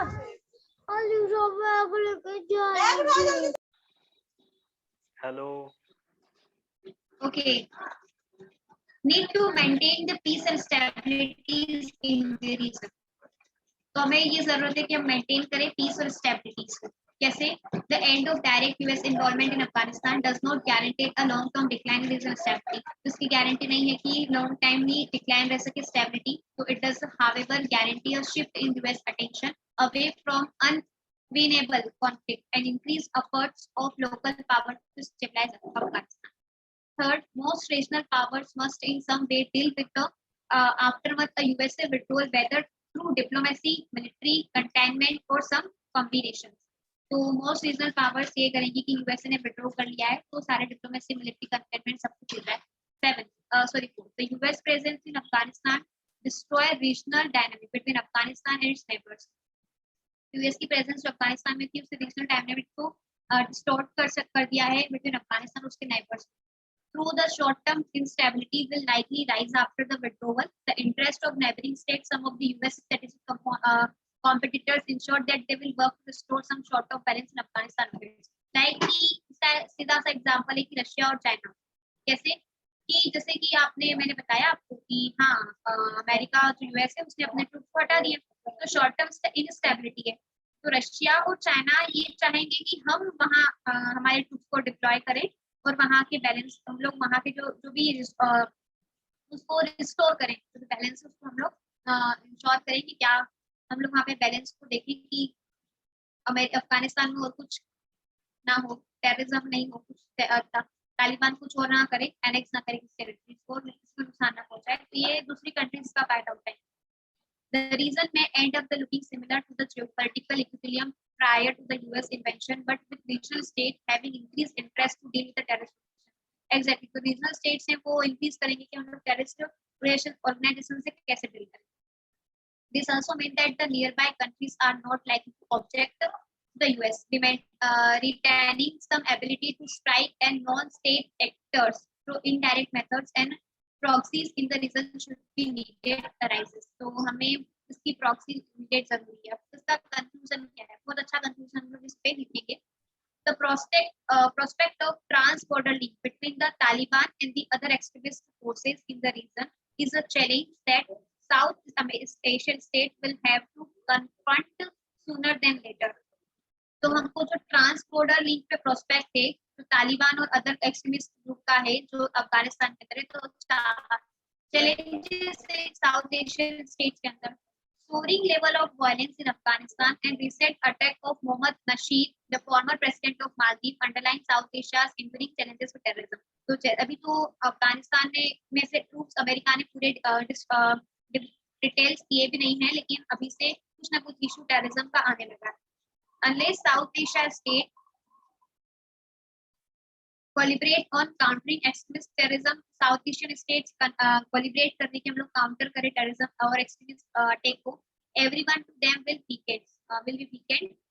Finally, the current turmoil in the greater Middle East underline the danger of the subcontinent forgetting the nationalist interest of the state must prevail over other consideration including regional concerns. तो हमें ये देखना होगा कि हमारा जो ग्रेटर मिडिल ईस्ट अंडरलाइन करना होगा सारे डेंजर्स को सबकॉन्टिनेंट्स को कि कहाँ ये सारी टेररिज्म अटैक और एक्सट्रीमिस्ट हो रहे हैं वो कैसे हम लोग उस पर प्रिवेल कर सकें सारी कंडीशंस को रीजनल वाइज देखेंगे। In Pakistan the religious forces empowered over the last decades have tied Pakistan foreign policies toward the Middle East, South Asia, Europe and North. तो पाकिस्तान ने जो भी रीजनल फोर्स है जो पाकिस्तान टेररिज्म फैला रहा है तो उसे देखना होगा कि टाइड्स अप करे पाकिस्तान फॉरेन पॉलिसी से और ये श्योर करे कि साउथ एशिया रीजन में यूरोप रीजन में मिडिल ईस्ट एशिया में उसके द्वारा कुछ ज्यादा प्रॉब्लम्स ना हो एम्पावर करे। A state that ceded powers to extremism of any kind poses the danger of being consumed by it.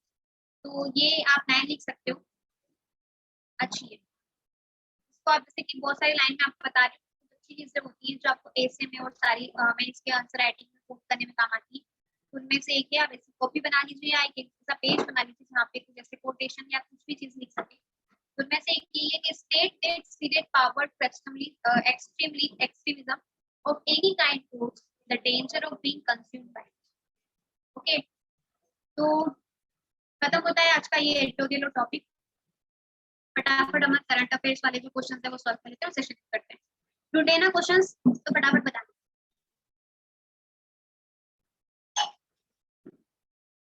चलो question first. In what names is the chatbot floated by joint efforts of HDFC Bank and Common Service Center? तो क्या नाम है उसका जो दोनों ने मिलके बनाया? क्या? EVA. EVA. Okay, good. EVA सही answer. Second, which Indian origin immunologists have been selected the National Academy of Science? कौन से भारतीय immunologists? Yes, Shankar Ghosh. Good. Third, according to the census of which country has population of country increased 72 million to 1.41 billion in the last decade? कौन सी country है? 1.41 billion. तो China, population- Exactly. China.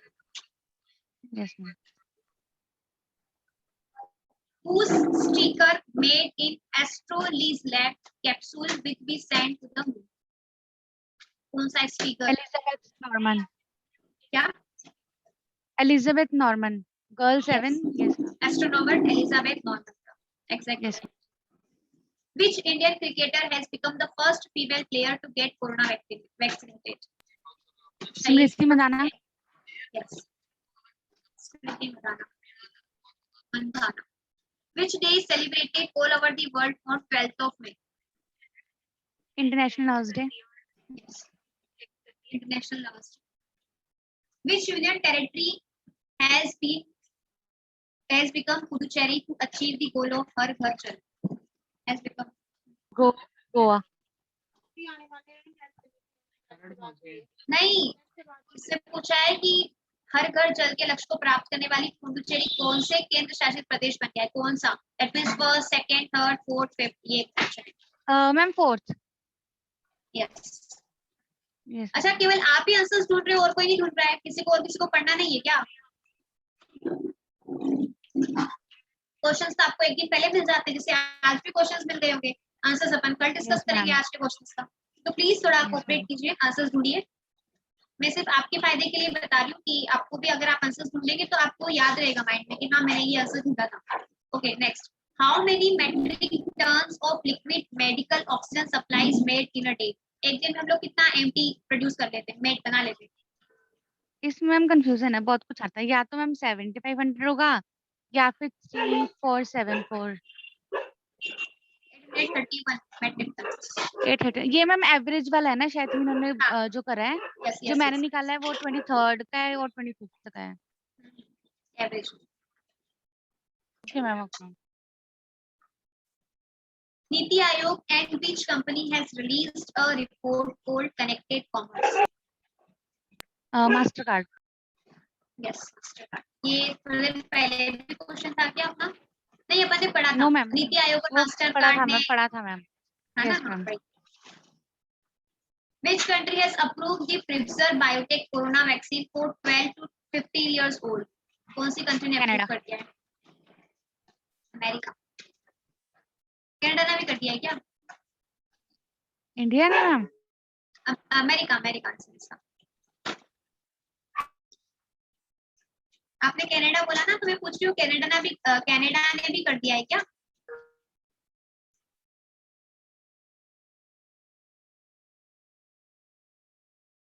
America ने किया है, अपन ने पढ़ा भी था कि वेस्टर्न कंट्रीज ने इवन बेबीज के लिए भी वैक्सीनेशन की दे दी है. अमेरिका के पास तो काफी ज्यादा बोल सकते हैं कि. बट मैम इसका आंसर ना मैंने ऑनलाइन पे उसमें कनाडा भी आ रहा था लिखा हुआ. हाँ, तो कनाडा भी हो सकता है. पर्टिकुलर वन आंसर नहीं होगा, क्योंकि अपन जो क्वेश्चन सॉल्व कर रहे हैं ना, लाइक कि मैं आपको जो क्वेश्चन प्रोवाइड कर रही हूँ कि हाँ ये जो क्वेश्चन है तो आप इसके आंसर्स कुछ भी निकाल सकते हैं. जैसे कि अभी आपने मुझे बताया कि दूसरे क्वेश्चन इसका आंसर ये भी हो सकता है. जैसे अपन थोड़े दिन पहले पढ़ा था कि बायजूस और रिलायंस दोनों कंपनी बनी है. यस मैम दोनों. Yes ma'am. है ना? तो ऐसे ही वैसे हो सकता है अगर आपको ऑप्शन दिया जाए, सपोज उसमें सिर्फ अमेरिका हो, कनाडा नहीं हो, तो आप अमेरिका को टिक करेंगे.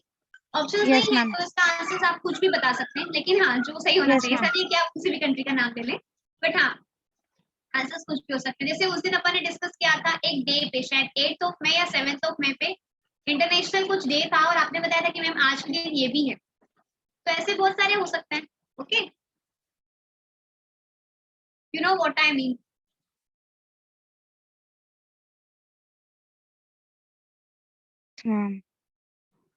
ओके, तो आज का सेशन एंड करते हैं, काफी ज्यादा लंबा हो गया. अच्छा, आपको समझ में तो आया ना आज क्या क्या सारी चीजें हुई?